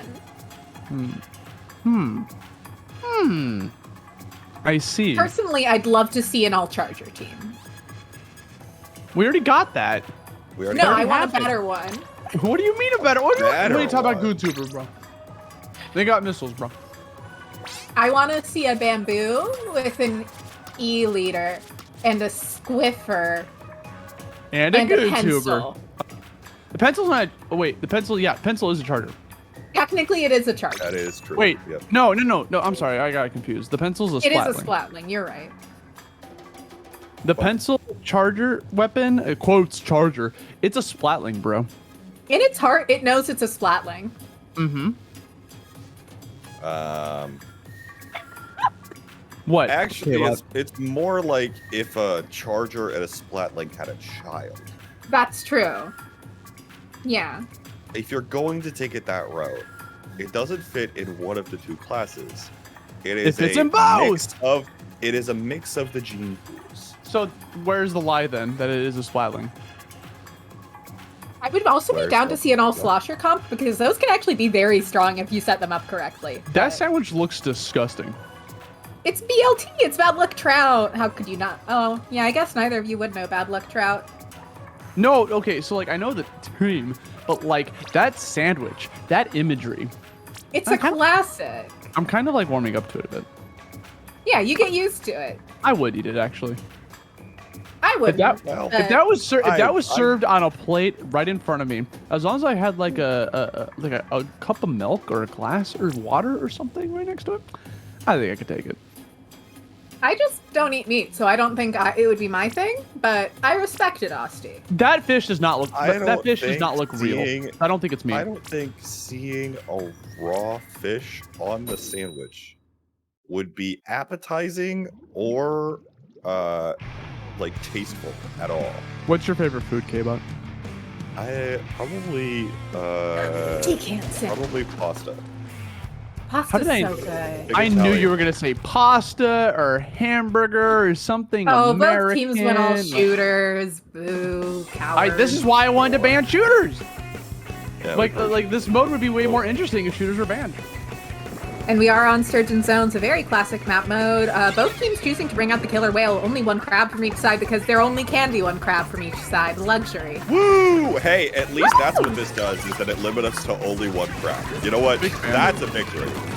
Truly, that is luxury. I do love seeing the T-Tech coming out, one of my personal favorite shooters at the moment. Love seeing that chip strike. And that NZAP is an interesting choice that I'm surprised to see coming out, but it makes some sense from BLT. I did expect them to have a junior because they wouldn't not have a junior. That's all brush clothes. I mean, Junior's really good on Splat Zones just because you can. Yeah, no, it is. I'm not saying that junior is bad. I'm just saying that I've seen Brush play 2 other weapons ever. Right.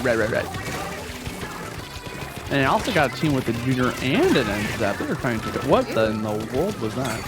RNG from the 52 gal allowing Yeah, that's- CCAT to actually get that splat as a treat. 52 gal scares me, bro. That thing can annihilate you in 2 shots. Oh yeah, it's a messed up little weapon. We are seeing Prism needing to get in here, using the trip strikes to break in this moment. I'm able to recap that They're zone. able to do it. One jumps out. Now the crab tank is already out, trying to apply some pressure back down into this core area. We'll see if there's a response, what we can try to see to make some kind of engagement happen. We have to imagine Texture starting to get into touch with Crab. Instantly get caught out by a few bombs here, though. So now we'll have to regroup. We'll have to see if they can break back in. Looks like starting to get there with that Crab in position. At the time, there's continuing to tick down here to the favor of Prism. Now one member goes down for BLT. Too great. Texture comes out. Brush try to storm forward. Now gets caught out by 2 members. Firefight here on top of the zone. Looks like the lead is going to switch back over to Prism. Or actually, no, I spoke too soon. Commentator's curse. Out in front of the wall. There it is. Goes out. There's the lead, finally. And now they'll be looking for the knockout. Snack and Texture have to make a move here shortly. Looks like they might be able to find it. One goes down. Bomb's coming out on top of the zone. But there's one already challenging on top of the spinner. 3 down for BLT. And you do not have ink armor anymore in Splatoon 2, folks. Nope. That's the moral of that story. Do you guys miss ink armor? Do I miss ink armor? No. Yeah. No. No. I miss throwing 4 splat bombs at once, but I don't miss ink armor. You can still do that. It's not the same. I know. It's not instant. It's not my instant ink tank refill that allows me to throw 2 splat bombs in a way that should not have been allowed. Should have given Whale to Junior, you know what I'm saying? Give him Killer Whale. You give me a Junior with Whale, I'll be a Junior main again. That's what I'm saying, bro. This is a threat. Junior with Whale? Would it be good? No. Would I play it again? Absolutely. Double down. That's the name of the tournament. Hit the buzzer. Bing, bing, bing, bing, bing. What is happening? Roll credits. Oh my that means gosh. that we've rolled 2 modifiers. Oh no! Oh no! Kind of exciting. And I believe, Shmeeb can correct me if I'm wrong on this, but I believe that the modifiers are the original modifiers. I believe. So we'll see what happens here. Oh boy, okay. Least favorites, which I presume means... Okay, least favorites. Yeah.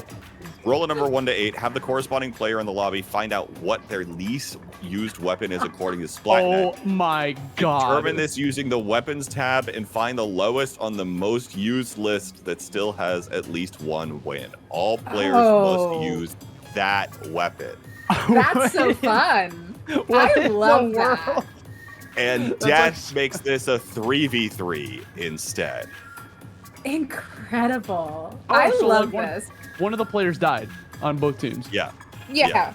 So it is a 3v3, and they all have to use the same weapon, which is one person's least used weapon. Yeah. And that person could be the person that is not in the game too.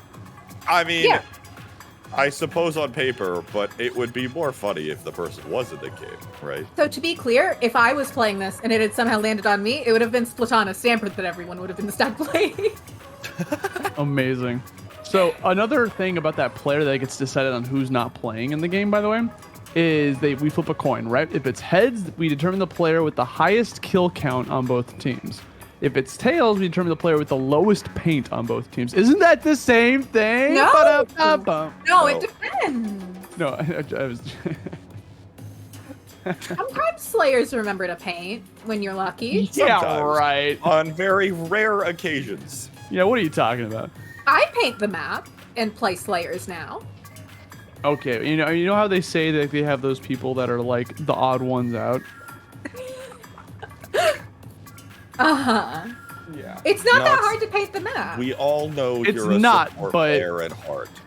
Okay. People Look, don't some of like... us have accidentally played support in every sport we've ever done, whether it's a real sport or an e-sport. What's your point? No, I mean, that's fine, That and is we appreciate precisely you my for point. that. But a majority of the player base doesn't know what the objective is when they play the game. True. They should consider knowing what the objective is and only thinking about the objective. No, they just want to get crazy cracked kills, bro. Come on. They do look cool. MLG compilations, air horns, blare. You're not looking at a competitive game of Overwatch, for example, where like the camera's gonna constantly be on the Mercy because it's the most exciting thing. No, it's gonna be on freaking Agent 40. What are their names? The Reaper. I don't know. To win the game, it's not always gonna be flashy, but it'll let you win. But that's the spectators don't care. They want to see the flashy. They want to see the sick 360 no scope quad death. Yeah, and that's also what I want to MLG see as a commentator. But Mountain somebody's Dew. also got to do the boring part. how else are you gonna get clout? That is as we all know, that seems to matter in the Splatoon scene. in the year 2023, As what, clout 130 people got purged from +3 today? Huh? How many? Too many. Too many. Okay, guys. So many, Osti. I've been talking about this for a very long time, and K-Bot definitely knows. I'm gonna start a petition to get me into +3. I'm starting it right now, guys. No. If you in the chat could anyone that's Osti, in have the you plus got next server, rank yet? no. So I want everyone in the, anyone that's in the plus server. I need everyone to vouch for me. And the goal is for me to get into +3 as a complete meme. That is what I want. I want to get in there with literally no skill, no results, no nothing. And if I can infiltrate +3, then I'm gonna make a server called +4, and then everyone's invited. That's just make a server where everyone's invited and call it +4. But I gotta get it to +3 first. I could be like, dude, you guys aren't good enough for me. I'm going to +4, and then I leave on my own. You know that +4 would be worse than +3. +4 No, would it be worse won't. than No, +3. because it's one number up. Don't you know how to count? Well, You know, Osti, you're living a life. Doesn't everyone live a life? Yeah, but sometimes people is do it true. more. I live at a +4 capacity. Get on my level. So true. okay. I'm not making that server until Oh. I get into +3. To provide you all updates on the randomizers, the weapon is Undercover Brella. It was Gem's least played weapon, or least favorite weapon. And Undercover Texture Brella. and Gem are out for the game. Love that Jim's getting out of playing the weapon that he likes the least. That's the so- power. Yeah. That's so like, see ya nerds. Like, See you nerds, have fun with this piece of garbage. All right. that's really Usually funny. I wouldn't say piece of garbage about a weapon. Undercover it's- is an exception. Yeah. Hey, It's listen. a special kind of garbage. Can I- They can I- did, it's got so Hey. many problems. Listen, okay, I have a confession to make. When Oh, no. I was playing Splatoon 2 on a Ken's casual, Undercover was different. I know, but I got back into Splatoon 2 for a very brief moment of time when they announced the Brella weapon. Because I was like, yo, Reinhardt? And I got Look. really excited. Look, we all wanted Brella to be good. We all wanted it to be good. I we wanna all play wanted Brella it to so be bad. fixed and better. I want to and play it's Brella not. so bad, and I can't in 3. We all want to play Brella so bad, Osti. It just doesn't This work. looks wrong. Yeah, it's great. I What do you love mean it. This looks wrong. There's just a missing person. It's great. Like, What's your point? Like the person They died. closest to the camera was not they fucking. They perished. What's your point? Oh, we're just going straight to the tower. We're just gonna duke it out on the tower. 5 Oh shields my got broken, God. and they are just trying to scrap this one out. They're Oh, moving dear. so fast. Oh, and that is a wipeout on the side of BLT in favor of Prism, as Lappy is just moving forward here. I can't believe all 6 people just bum rushed the tower. Like they didn't even try to like There's no fight use or- trying to finish out a fight here. I don't There's think no use. I don't think there's a lot of strategy that goes into playing Undercover Brella when all of your team is playing Undercover Brella and it's Hey. a 3v3. There I could think be, if you you know. put down enough ink binds, they might die to just that. It seems like she can't manage to get a picture without them. I need to see. Oh my god. Yeah, what do you do?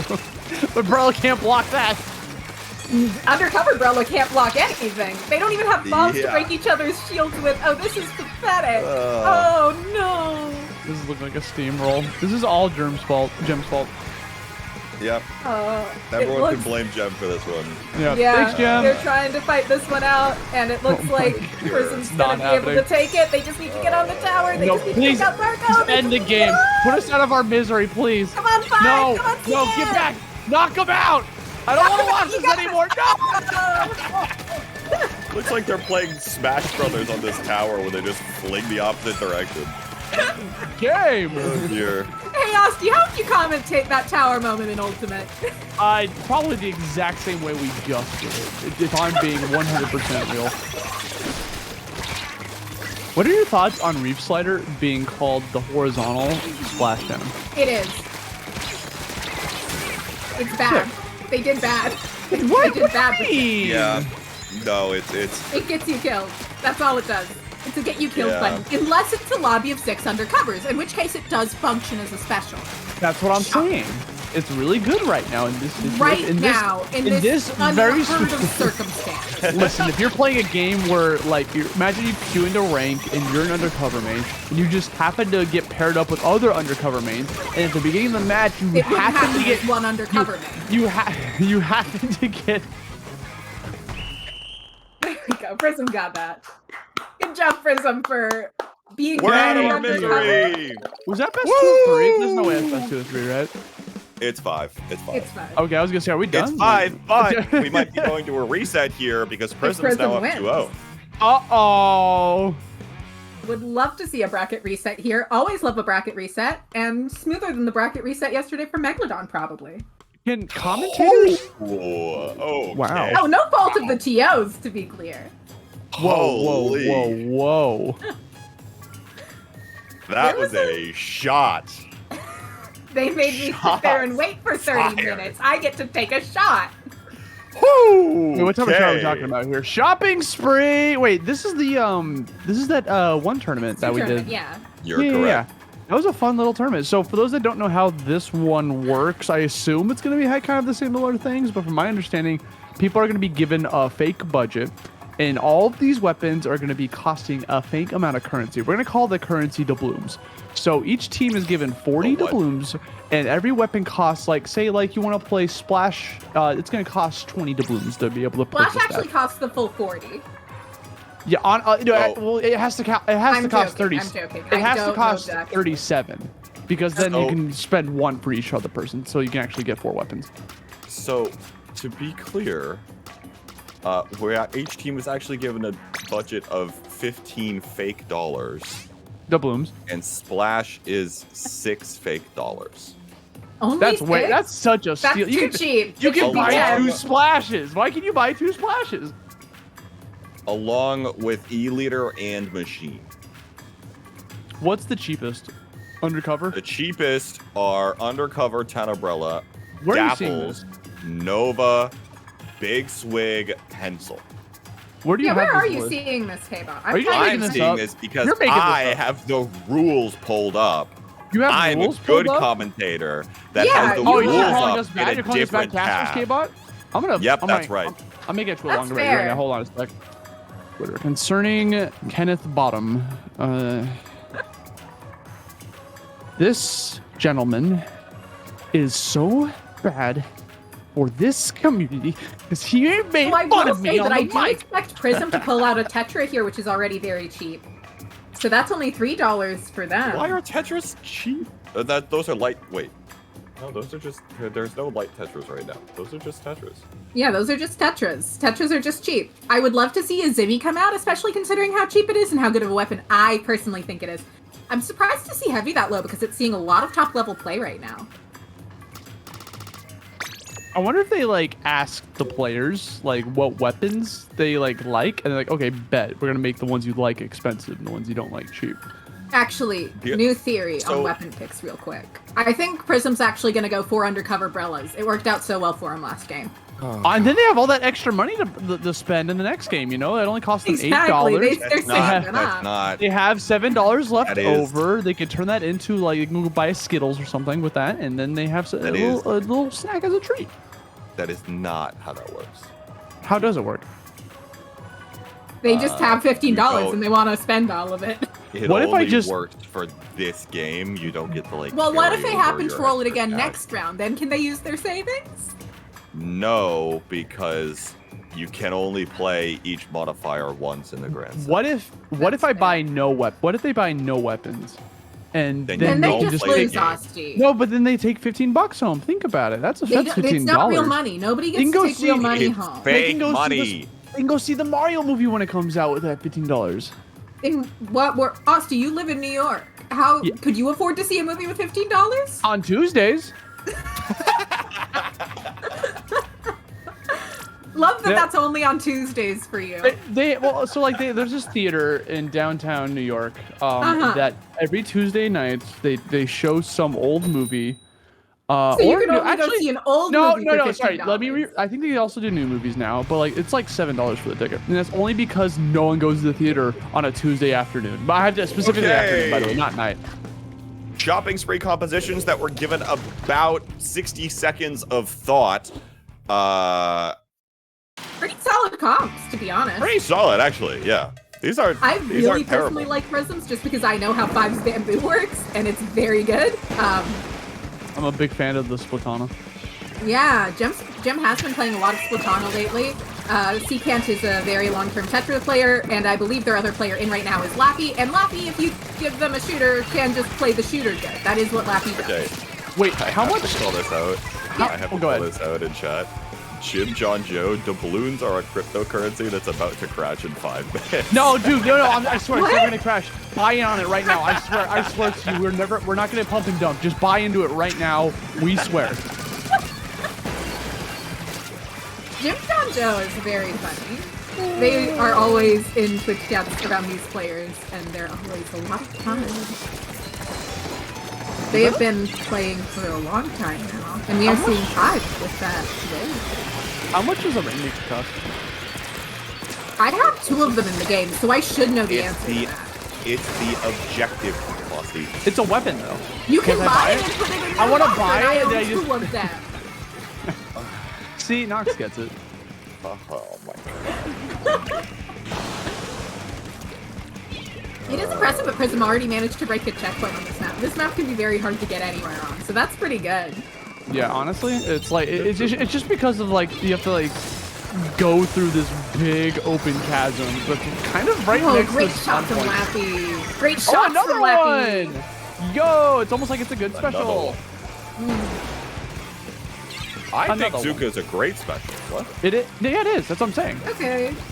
Okay, I just want to make sure that you're not being sarcastic with it. No. I'm being dead ass. Like Trizuka is a really good weapon. Like it just I don't think we'd see it that much in meta because Crab exists.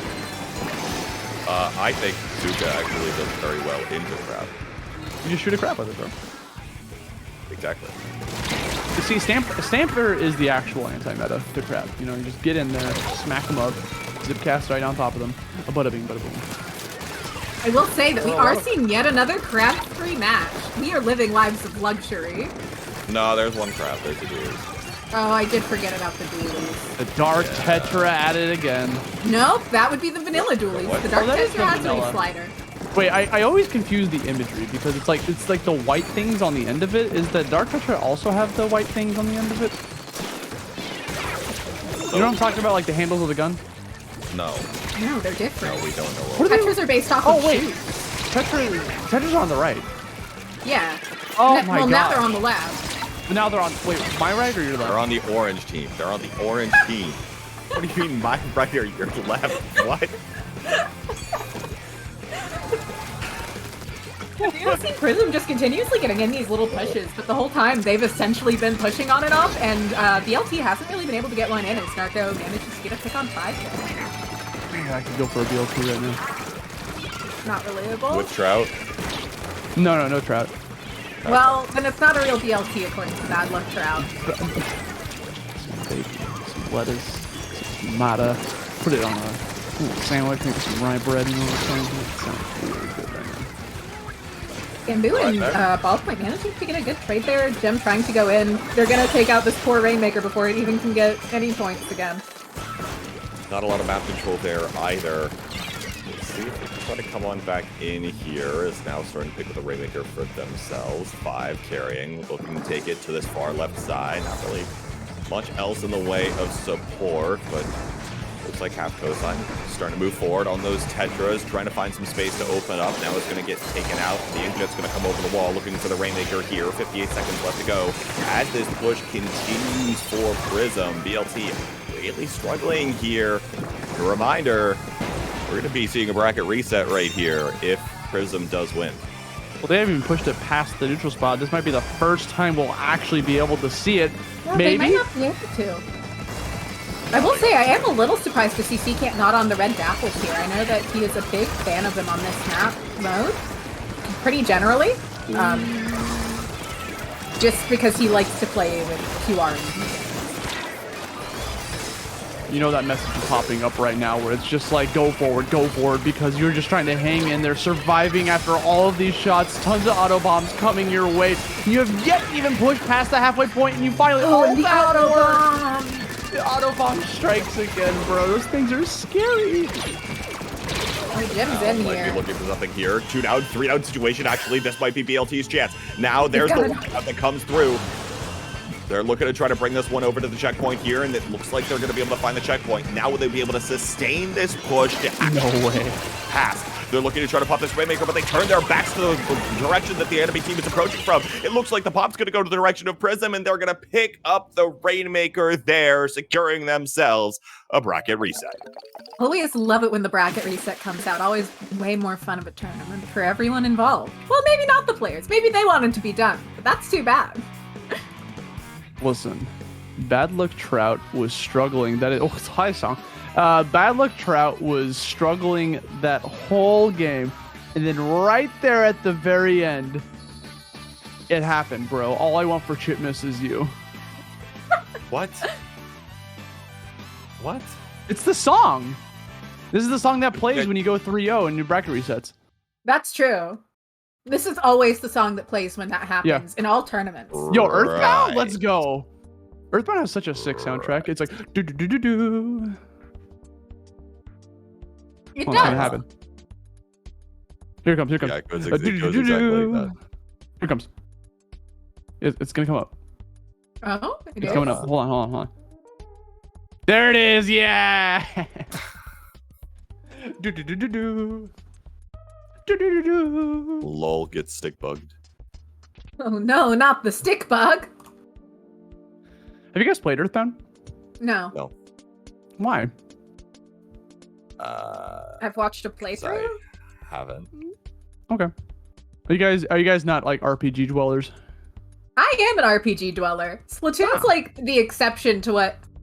So typically, I am in like an RPG life sim kind of player. That's usually what I go to. The fact that I've played Splatoon and got hooked on this game is still surprising to me. Well, we're glad to have you. I'll do RPGs from time to time, but I won't do them very often. That's fair. I think Earthbound is not like a really... I don't think it's a good introduction to an RPG. I think it's a good game to play once you've played a couple. Because it like the thing about Earthbound when it came out in the 90s is that like it kind of put the JRPG formula and threw everything upside down because it was about suburban life in America, which was weird for a JRPG to do that. Mm-hmm. And it's got a lot of like silliness in it, but also has a pretty serious story near the end, and it also does some crazy stuff that is like whoa. And it's a very neat game. It is, and it some of the parts of the game have not aged well in terms of gameplay because it does get a bit grindy near the midpoint. Which was way more acceptable back then, to be fair. Yes, of course, yeah, because they had to pad your game, right? Like if you're early 90s RPGs had to pad their game in order to like get more time out of it. So you don't just go to Blockbuster, rent the game, beat it, and give it back, and then the company doesn't make a dime off of it. Yep.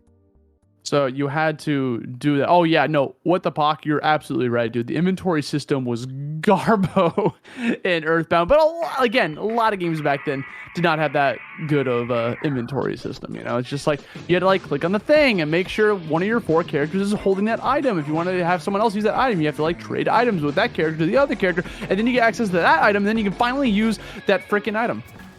Yeah, it's definitely a lot of interesting dilemmas when it comes to inventory management in a lot of games. I do want to point out that K-Bot went to the bathroom in the middle of his talk because he doesn't care about Earthbound, and that makes me want to just strangle him so badly. I'm so mad. I'm so upset. K-Bot, I'm going to give you a lecture of Earthbound for 5 hours after this. You gonna lecture K-Bot the next time you meet up at a LAN? Yes, he has no choice. He's going to be at a party, and I'm going to be like, yo, K-Bot, come here for a second. And then he's going to be like, you know, not in his right mind, and I'm going to be talking to him, but hey, listen, this is what's going to be happening. This is a character named Ness, and he gets a baseball bat. You know, I'm just going to go to town. Absolutely, yeah, of course. And he has the to only listen. Obvious option. He can't run away from the wheel is spinning. It is. I can't read that. I'll brush heel tail! All brush? I'll ink brush heel tail! Yo? This is the one you wanted. This is literally the one you wanted. I'm excited about this. This will be funny. And now we don't even only have Killer Whale Brush. We might also see some hammers. We've got options here. Really? So wait. I thought so what weapons can we use? We can use Ink Brush, but Ink Brush has 2 kits now. It does have a second kit. I forgot. Because I was playing Octobrush at the time. I thought Octobrush did not get a second kit, so I got really sad. But I forgot Ink Brush did get a second one. Yeah, it did. It has Ink Mine Hammer on its nouveau kit. We're told V-Brush only. Oh, yeah, that's still exciting. V-Brush only is still fun. K-Bot, you didn't hear what I said when you were gone, but that's okay. Oh, I definitely heard what you said while I was cool. gone. It's gonna happen. Just letting you know. Next time I see you at a land, bro, I'm like, you're gonna be forced to listen. Mm-hmm. You're saying that. Sure there won't be any route for me to escape whatsoever. No. Yeah. I'm gonna have other people help hold you down. Right. There's another one. Let's go. Important. Oh, I'm on fire. How many more do I need to get a world record? For those that don't know, I'm trying to get world record to make K-Bot say look through all of your previous one broadcast. I will. I already have. I already have. It's 5. I've heard him say it 5 times. I've got 3 so far in this cast. If I can make him say it 2 more times, I'll tie it. If I get one right after that, I have world record for this cast. Let's go. A communication error has occurred. Devastating. Truly a Splatoon moment. I'm just vibing. You know, Same. I'm just here. Wanted to watch some Splatoon. Watch some chaos unfold. It is some good chaos. It's been unfolding. And then I get yelled at. By what? Who's yelled at you, Drew? Me? K-Bot, when have I ever yelled at you? Mm-hmm. Does that count? Does count as a right? I think it counts. I think that counts. I'm counting it. 4. That's 4. Okay. I don't think it counts, Asti. It does count. Let me have this. No. 2 more. You have to earn it in the right moral way, Asti. It is the right moral way. And anything that I do is right and moral, no matter what it is, because it's me. Including. Did you ever take any ethics courses, Asti? Yeah, my ethics course. Yeah. That's a very reliable ethics course. In my brain, I don't know. Oh, we should stop this bit. Hold on a second. I'm nailing this bit, and this bit's done. Next topic. Hey guys, welcome to the tournament. We're in a bracket Hey guys, welcome to the tournament. Hey guys, Asti La Vista here with another great, fantastic Splatoon tournament. Guys, if you want to join the lobby for this tournament, the password is 2525. If you guys want to jump into this lobby, actually, I thought it was 2720. I'm seeing some 8008s in chat. That is a pretty classic Splatoon password. I was gonna say all of the numbers that you all are saying are passwords that nobody ever uses. What password do you use? Like 4. I don't use any passwords because I don't host private lobbies. Why not? Well, you should simply host. I don't play the game. Why don't you play the game? Because I don't get my enjoyment from playing the video game. I get my enjoyment from doing things like commentating. I'm telling. You're telling who? This is not like I'm telling Shmeeb. Shmeeb, can you hear? Yeah, what's up? K-Bot doesn't play the game. Oh my god, how dare you? Take him from the call. This is crazy. Okay, bye. Okay. Tower control. Wow, they actually kicked him from the call. That's crazy. K-Bot. Yeah. Very real. That's not K-Bot you're hearing. That's K-Bot's ghost, for sure. That's my impersonation. Yeah. I'm really good at impersonating. I'm also good at wailing like a ghost while I also talk at the exact same time. It's also crazy. Yeah. Yo, is this 8 ink brushes on Eeltail? This is all ink brush Eeltail. We are going to see an infinite number of killer whales, and people are going to love it. For sure. Players love it when this happens. I need to get an overhead view of this map when I see like 5 whales go off at the same time. It is the funniest thing you can see. It's a light show. Yeah, it's literally just like a light show. They go all over the place. When you get like 3 or more, it's just like, what is going on? Once again, I would try and figure out what's actually happening, but it is 8 ink rushes, and it would make my brain explode to figure out where they all are and what they are all accomplishing. Wait, you guys it's already made my brain explode. Yeah, I've been watching and keeping up with what's happening on the screen, actually, Austin. I haven't, so I know. I haven't either.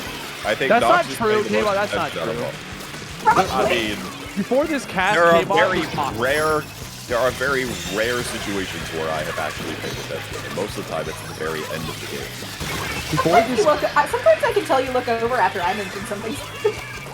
Like, oh yeah, there is a game happening. Look at them swing from behind that corner. He's got this brush thing down pat. I know Gem is a brush main traditionally, but DLC's figured out how to make more of them work at once, it seems like, right? I say that as 3 of them go down. Commentators first.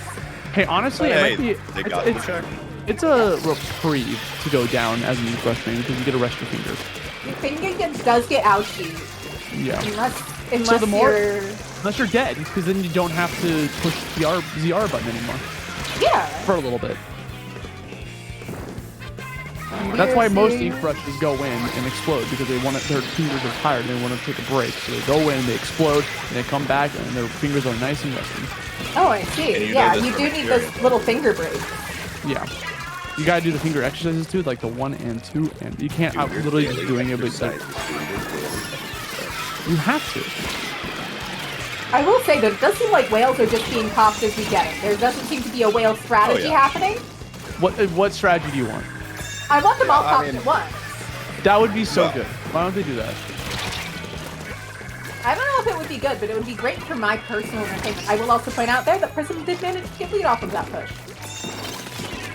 I don't quite know how it happens, because lead off their brushes is confusing, and they're all ink brushes is confusing, and they're all doing their own shenanigans, and it's only shenanigans because it's all brushes. It's that was 3 at once. All purple team pop there. Killer Whale 5.2. Is it 5.2? What's the number after this? 5.1, I think. 5.1. When's it getting updated to 5.2? I haven't played. Never. When's that patch drop? It's not dropping. Unless they decide that the specials do something at some point and they just decide to change it completely. Nox, I feel like they heard you because I'm seeing like triple whales now all of a sudden. Good. I enjoy it. I like my light show. Like, thankfully you're an ink brush main. Oh my god, there's a double. Ink brush main is like one of the best probably weapons to try to escape a whale too, because they have so much mobility. If there's the enemy ink in the way, they can just brush right through it. Actually, the faster you move, the faster the whale tracks you. I don't care if it hurts my opponents or my teammates. I just want to get away from it myself. You gotta make sure your teammates stay alive in these killer whale situations. I'm counting the. I mean, I feel like. By the way, I feel like when there's 4 brushes. When your team is playing 4 brushes, it's kind of just every squid for themselves. That does seem to be what's happening. I don't really think there's a lot of, I think it's panic and no coordination.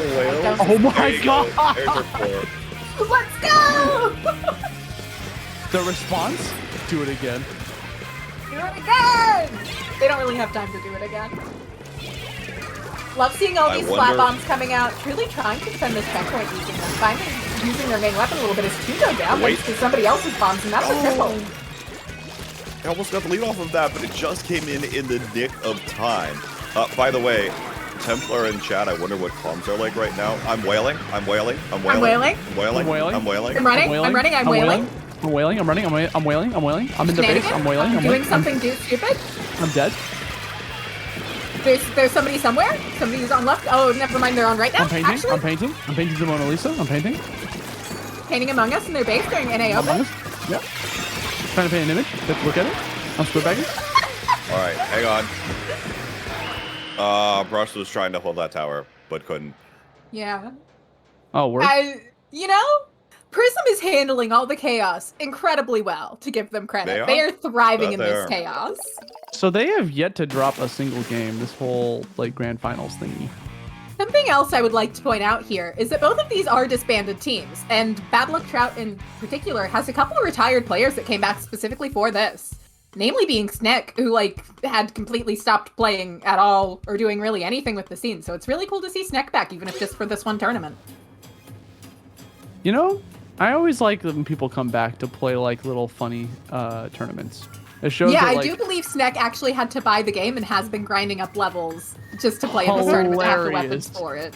That's so good. I was actually thinking about like the specific modes that come up. Like, what if you don't have enough money to buy that particular weapon? There actually are conditions in place. Players were talking about it in Help Desk. I was keeping up a little bit with all of that. And yeah, it was very much a talked about thing because it was definitely a thing for a couple members of BLT to have to think about.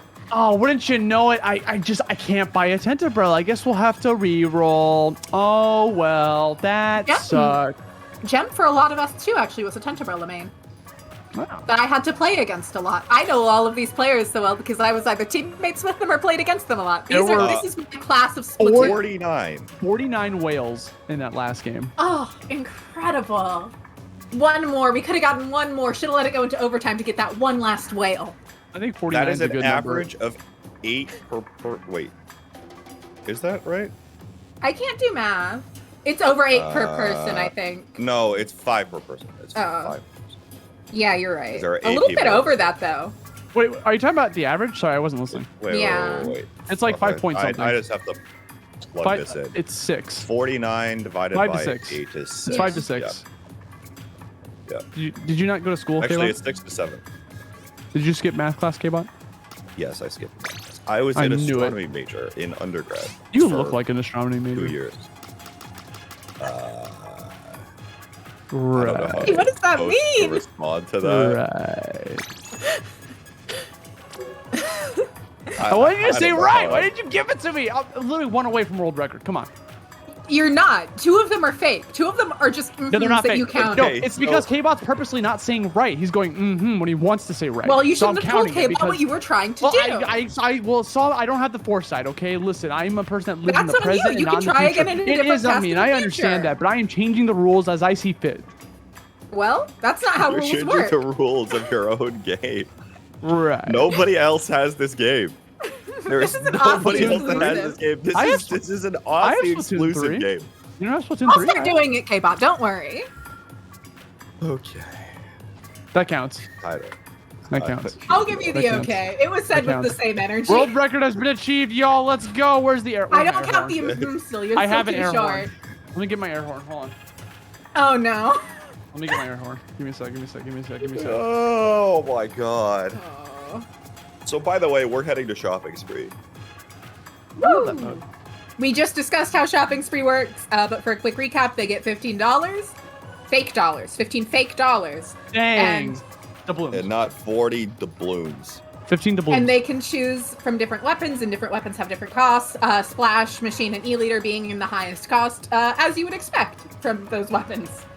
Wouldn't you know it? It looks like the blooms just crashed on the market. I'm sorry, guys. It wasn't my intention to get you all to buy in on it. Look at what you've done, I Austin. know this looks bad, but I assure you that I had no idea that it was about to just get pumped and dumped. I sincerely believed in this cryptocurrency. You didn't sell all of it right before the crash, no, did you? not at all.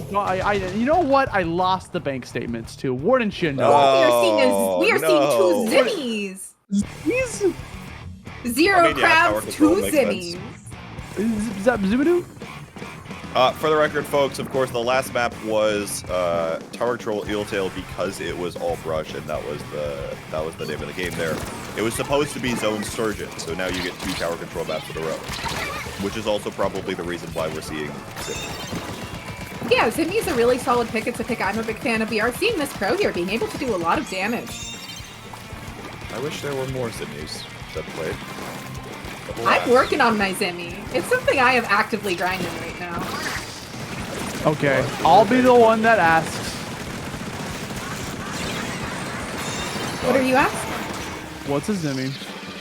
Zinc Mini Splatling. Oh! Say what? Prism managing to put a stop to that push here, painting up in mid, trying to regain this mid control, and just cleaning up, taking space, and trying to force their way in, as Laffy is already moving up to that top backs area. Might struggle to do that, though. That Jet, unfortunately, is going to get taken out, and Laffy couldn't quite get there in time, and so now the push is going to collapse here. They're able to clear past this first checkpoint, which should be useful for the future, but neither team really has a strong advantage here as we head further into this game. Yeah, I expect both teams to really just be focusing on getting their specials, keeping tank control up right now, and figuring out how to make these comps they don't usually play with work. Or Lappy can just do that. You know, you gotta try Zuka, and sometimes it's just like, well, I'm out in the open. I guess I'm going back to home. So the one thing that the Mini cannot do is fight the crab. This is what we've done so far. It's not good at that. It shreds it real fast, but it needs it to not look at it to do it. Yeah. You got to flank with it. Which Mini can do pretty well, but it's not necessarily what you want. Yeah. I will point out here that I believe this is Snek on this Tri-Slosher, which is a classic Snek main, what he one-tricked through all of S2, actually. He played Tri-Nouveau primarily and ran double bombs for most of it. I missed one trick. You could do it again if you wanted. I mean, if I play Splash. Do you not currently do that? No, I'm in a weapon crisis right now. Bruh. Who isn't? I have gone from Junior to Splash to 52 Gal to Ink Brush to Octobrush back to Ink Brush, and now I am on T-Deck. Sorry for bullying you off Junior, but I was right. Lead change. Yeah, lead change Prism and the making a good checkpoint's gonna fall. Prism looking for this, but they're gonna go 3 down in the process. Only this Bamboo player is up. It'll be 5 backing away. And the rest of BLT is trying to rush them down, looking for this last one. Stack tries to approach, but gets taken out here. One of the things, it feels like there's just not really a lot of range for the frontline duo of this Shot and Slosh Machine. Bucket, not Slosh Machine. That's not the, that's the wrong And weapon. I think that the question on everyone's mind right now is, how do you pronounce the name of the Bamboozler? Usually people go with 5. If you're one of my friends, you go with, No, I mean the tag that they're currently... What does that say? What does their tag say in the game? 57747. But then what about the after that? That's just the Prism. That's just a Prism insignia, essentially. Oh, is that They what had it a is? couple different ones over the lifetime of that team, and that was one of them at one point. Well, that's so cool. That's so cool. I didn't know Yeah, that. that's like, yeah. We'll note that both of these teams actually did take the time to make sure that they had their own team tags on for this, which is always nice to see. It's these are team Which tags is- I have not seen for a long team, and I did miss seeing, so it's nice for And me. by the way, is a good reason to use the alias feature. The that was only added good in reason, Private yeah. Lobby. The only good reason to add your team tag to your name while you're playing in a tournament. Or if you like playing under not your name in solo queue, but want to actually have your brand for tournaments. Imagine that. I Is do Prism- that, actually. Guys, I have a real question. Is Prism gonna 6-0? They might 6-0. It's looking Right. chance. I will say Prism is made up of pretty strong members, most of which are still playing comp. And don't get me wrong, BLT was a mid-level team actually by the time they disbanded. But Snek has been retired for a long time now. Brush has not played competitive since the end of S2. So they definitely have some players that aren't playing as much. So you're staying there watch. But hang on for a moment. 2 down either side. Lappy, Zuka coming up. Bubbler on the tower, trying to charge forward here, and is going to be able to win the firefight in the Bubbler. Send Prism up 2 games to 0, taking them to tournament point. Well, you know what they say about that. What do they say about that, Asti? You know what they say. What did they say, Asti? Yeah, Did it you're not gonna pick do up? the mid, commit to it. Did it not pick up? Did my mic not No. pick it up? I played the air horn into the mic. Oh, I'm so Yeah, glad the it mic was doesn't not pick it picked up. up. I think it's a Discord thing. Like Good. sometimes Discord just doesn't Yeah. pick up certain sound effects. It doesn't register as a voice. Okay, I Good. guess I'll just say. Look, there are some things that Discord does not need to pick up. I will say it is True. impressive that Prism has now won 5 games in a row. Double Here There we go. down! Double down. What are we getting? What are we getting? Okay, what are we getting? What song are we? Random weapon draft. Family. And Jeopardy? rubber band map pick. So both teams must select which member of their team uses each of the following weapons: Slosher, Dually Squelchers, Junior, Tentebrella. I can take some picks here. I got this. I know these teams decently well. Bresh will be on that Junior. Gem, probably going to be on that Tentebrella and not going to be thrilled about it because Tentebrella, way worse in this game. Dually Squelchers, probably going to be Seacant. Could be Junior, but I'd expect Seacant on Dually Squelchers before Junior. I can't predict the Slosher as well, although on the side of BLT, I'd expect Narco. I know these players the normal amount. I have not played against them for the majority of the time I have played Comp Splatoon. I literally grew up in the scene with these players. I know these players. These ones I know. I think it's hilarious that we get rubber band map pick when they're down 5-0. It's like, yeah, we need a rubber band, you guys. Well, let's make this a set. Come on. You can have a counter pick. Fine. Yeah. So for those that don't know, this rule set, the second one, it's the team with the less points changes the current map and mode to one of their choosing with no bans whatsoever. They can just pick whatever they want. So no longer a set map pick. So now they can play the meta. I think that what you can do is just pick your team, your personal favorite map mode. Yeah. I think you can just choose to be as chaotic as you physically want to. Personally, I'd go with Scorch Gorge Clan Blitz. I love that map mode. I think I would go... I think I'd want Mahi Mahi Turf War. Fascinating, Asti. Yeah, that's what I want. Can they play Turf War? Why not? They played Turf War before? Yeah, that was for a wheel. Specific. This is a wheel. The wheel said no, but the wheel said Turf War. Also, the wheel says you pick. Asti, I'm gonna be real. Comp players don't want to play Turf War. We don't like it. Also true. We don't like it. I think it's funny. I'm glad you think it's funny. We don't like it though. That's nice to hear. If you listen. if you hold on now, I think there's an argument to be said for the beginning of Turf War. Does matter a little bit. It's not that much, but yeah, it does there's just matter. that middle minute that doesn't matter at all. Ratio. The middle minute is just meaningless. Like minute 2? Yeah. You know what? I could see that. Yeah. We're going It's to also Wahoo Zone, so it doesn't matter. Woo! Wahoo World? I didn't. What an exciting map mode. Didn't the Salmonoids take that or something? I really was no, hoping they would make it go away. I was hoping I wasn't protecting it. I'll have you know. You definitely played it. What? You played it, and we lost. You know, I won a lot, and I wish I hadn't. I was really wanting it to go away forever, and I'm still very upset that it didn't. You should have thrown. I should have, but I wanted my trophy. Yeah. Okay, guys, you heard it here first, I got my silver folks. trophy. The reason we have Wahoo World still in the game is all because of Nox Raven 42. Yeah. Yeah, all my fault. There it is. Always all my fault. Yeah. That's okay. I don't forgive you, but you know. I don't forgive me for Wahoo World either. I still have to play that map mode. I don't like it. We should have a wheel for the commentators too. We should have a wheel where like we have to commentate a certain way based on what the wheel says. No. That'd be cool. No. I think that would be fun for some It's like, tournament. Yeah, it's like one wheel's like you have to not- cast like a radio caster. Like that'd be fun.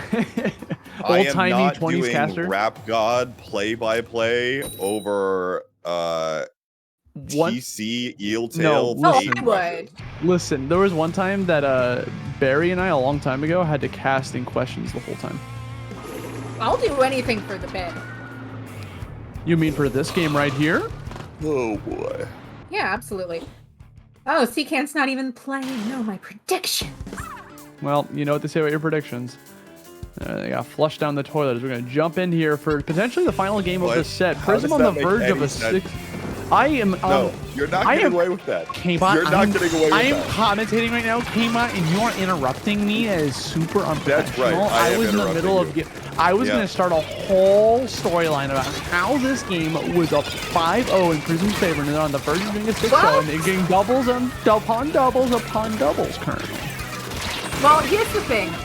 If there had not been that wave breaker and that splat bomb, Gem absolutely would have won that Tentacruel 1v1 once again. That is Gem's weapon. That is the weapon most people who played a lot against Gem back in the day would know Gem for. Gem does still play comp, but among like low-level players from like 2020 through 2021, Gem is known for Tenebrella on oh, I know the name of their old team. His old team. What was it? Oh no. It was Old Team. That was the name of it. Yeah, for sure. For sure. That actually counts as for. I didn't expect it from you, Nox, but when K-Boss says for sure it counts because that was like one of the things for the world record. So I'm gonna count it, and we just beat the world record, everyone. I didn't even say it. We did it. And by your count, we did it last world record time. for making K-Bot say right or for sure or as many times as possible on a cast. Give it up for the world record here, only on this stream alone. Making too big of a deal. No, you're doing a great job stalling this banana area. Yeah, just like I was stalling this cast. Yeah. You were doing that. I would have died to that Quite spot a bit, bomb. actually. It would have been an easy splat bomb to die to. Junior did a good five on that. Junior did a good job there of dodging it. I agree. We do have that tent with the back ready. We have the Junior with that bubbler ready. Tent has gone down. The tent's like coming at you from both directions. Oh yeah. Actually, I think the first time I ever saw a tent get used in competitive play in Splatoon 2 was on this map during some LAN. I don't remember which one anymore, but I'm pretty confident that was the first time I saw it used in a comp set that I was watching. That was before I played myself. It was like SNS 4 or 5 or something. Yeah, I think so. Yeah. Sword and shield? Yeah, Sword and Shield. Sword and Shield, yeah. That's the one. VLT is going to get the lead here. And this is actually a very good position to be holding from for them. The counter pick holds true, perhaps. We'll see if they can hold this for a little while longer. Tenebrella's trading once more, but it looks like Prism is starting to rush down that Tenebrella. Now they might have an opening. They've got a 2-down situation, and they're moving themselves into the zone. The tripling strike comes out, and the bubbler comes out for added support, applying that penalty to their opponents. And so Prism is still staying alive in this game. BLT ain't out of the woodworks yet.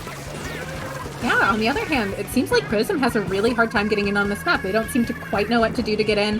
And Gem's probably not loving playing a Tentabrella with the shield far weaker than what he is used to. This is starting to become a little bit of a struggle. They're going to be able to take back that zone, add on some penalty points, but they're not going to be able to hold it for long. The point counter is still continuing to tick. Here come the ink strikes. Hey, galore. All they want to do is just say wahoo at the end of the set, and they can't. Jim doing a great job there of preventing those splat bombs from getting to the zone with that Tenebrella. And the Wave Breaker coming out here applying a ton of pressure to this left flat area. But not going to be quite enough to get anyone down there. Although it does force them out of position, allowing that pick to happen. Down for BLT again, and now Prism might have another hold of the zone, and we're starting to see them move forward a little bit more. Bovis on these Dually Squelchers, along with the Slosher player here as well, continuing to keep up a little bit more of that forward presence, forcing some of these specials out of BLT a little bit early. Here comes the Ink back though, paired up with this Tenebrella Canopy. It's going to get shredded. The Bubbler's also getting traded out on top of the zones here. When they go to switch, no, the Ink back shot's going to be able to take care of two. Prism's going to be able to find the lead here, and they might be able to hold on for the knockout, and they do. It'll be Prism taking 6-0 between the grand finals and the bracket reset to be your Party Wheel Double Down champions. Wahoo! Incredible gameplay there out of Prism, just really doing a fantastic job to pull that out. Yippee! Okay, Mario. Wahoo! Yeah, wahoo! They did it. They sure did do it. They did the thing. They won the tournament. Yeah. Really wonderful sure of did. Shmeeb to get all of these teams back together for this. Can you believe it was a 6-0 though? Can I you can't, believe? actually. Well, you know what? They just turned you into a believer, and that's gonna be grand finals of Double Down Party Wheel, folks. Thank you guys so much for tuning into our nonsense. K-Bot and Nox tried their best to make this as They try their best to make this as professional cast as possible, and I just threw a wrench in everything. Half the time, I didn't even know what team was what color, so I'm gonna be real about that one. So I'm glad you guys are on the mic to be able to help everyone know what was actually going on. I'm just glad my dogs didn't come up and scream at me to be fed. I definitely heard them in the background, like every now and then. You could hear the callers. Yeah, the callers. I could definitely tell they wanted your attention. I can only win so many fights when there are 3 dogs in the house. Oh, you're doing a 1v3? Okay, so here's what I would handle the situation. I grab one of the dogs, backflip them onto the bed, make sure they give them a treat so they're preoccupied, take the second dog, put them into the living room, put them in timeout in the corner, put them in a cage, take the third dog, tell them they're a good boy and or girl, and then put them outside onto a leash out there, and that's how I'd handle that situation. I can't Currently, one of believe them keeps putting his paw on my chair to make sure that he gets mild attention right now in this moment. Oh, word? Okay. Anyway. Anywho. Wahoo. Okay, bot close. Wahoo. All right. Thank you all for tuning in. Sorry for whatever the heck that was that we just subjected you to listening to. Of course, you can find Austin on Twitter at AustiLaVista and on Twitch. Nox is on Twitch and Twitter at NoxRaven42, and I am KBot_273. I did get that right? Yes. There's no like fancy other underscores or anything for any of you. I don't think so. If you enjoyed it, you'll probably find some more shenanigans from all of us at some point or another. Thank you to Shmeeb and Co. for hosting this event. Shoutouts, of course, there, bringing everybody together to have a little celebration at the beginning of the year, because sometimes Splatoon is something that is best served when we're not taking it super seriously. That'll do it from us here today, folks. Thank you all for tuning in. We hope to see you all around for more events to come. Dude, the burp almost came out. It almost did. I swear to God, I almost had it. That's crazy. I was like hitting my back that whole speech, not listening to a word you were saying and just trying to get that out. And I have failed you. I'm sorry. Goodbye, everybody!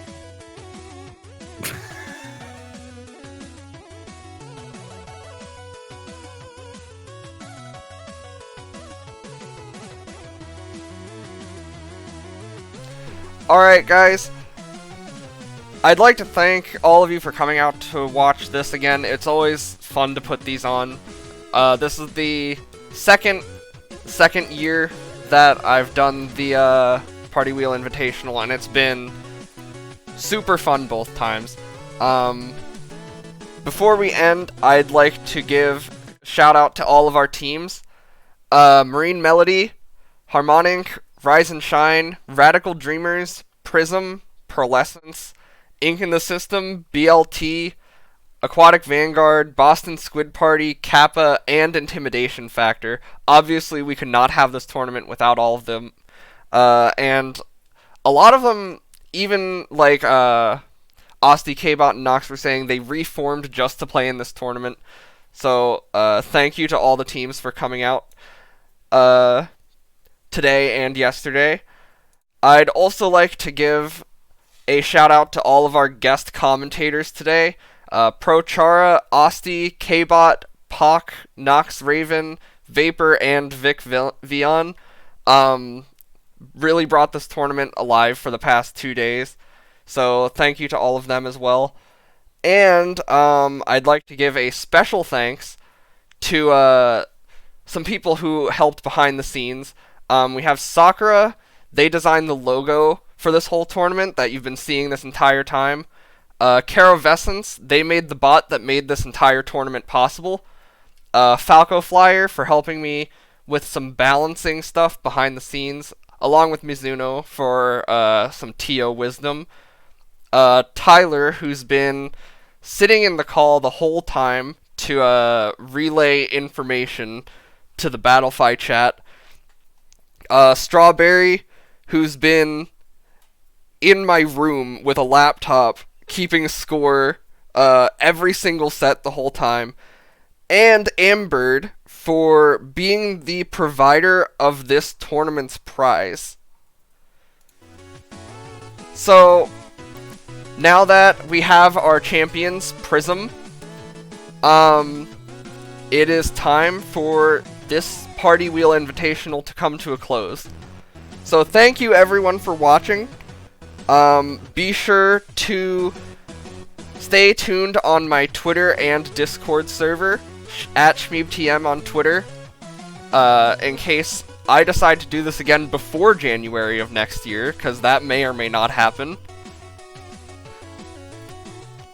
But yeah, thank you for watching, and goodbye.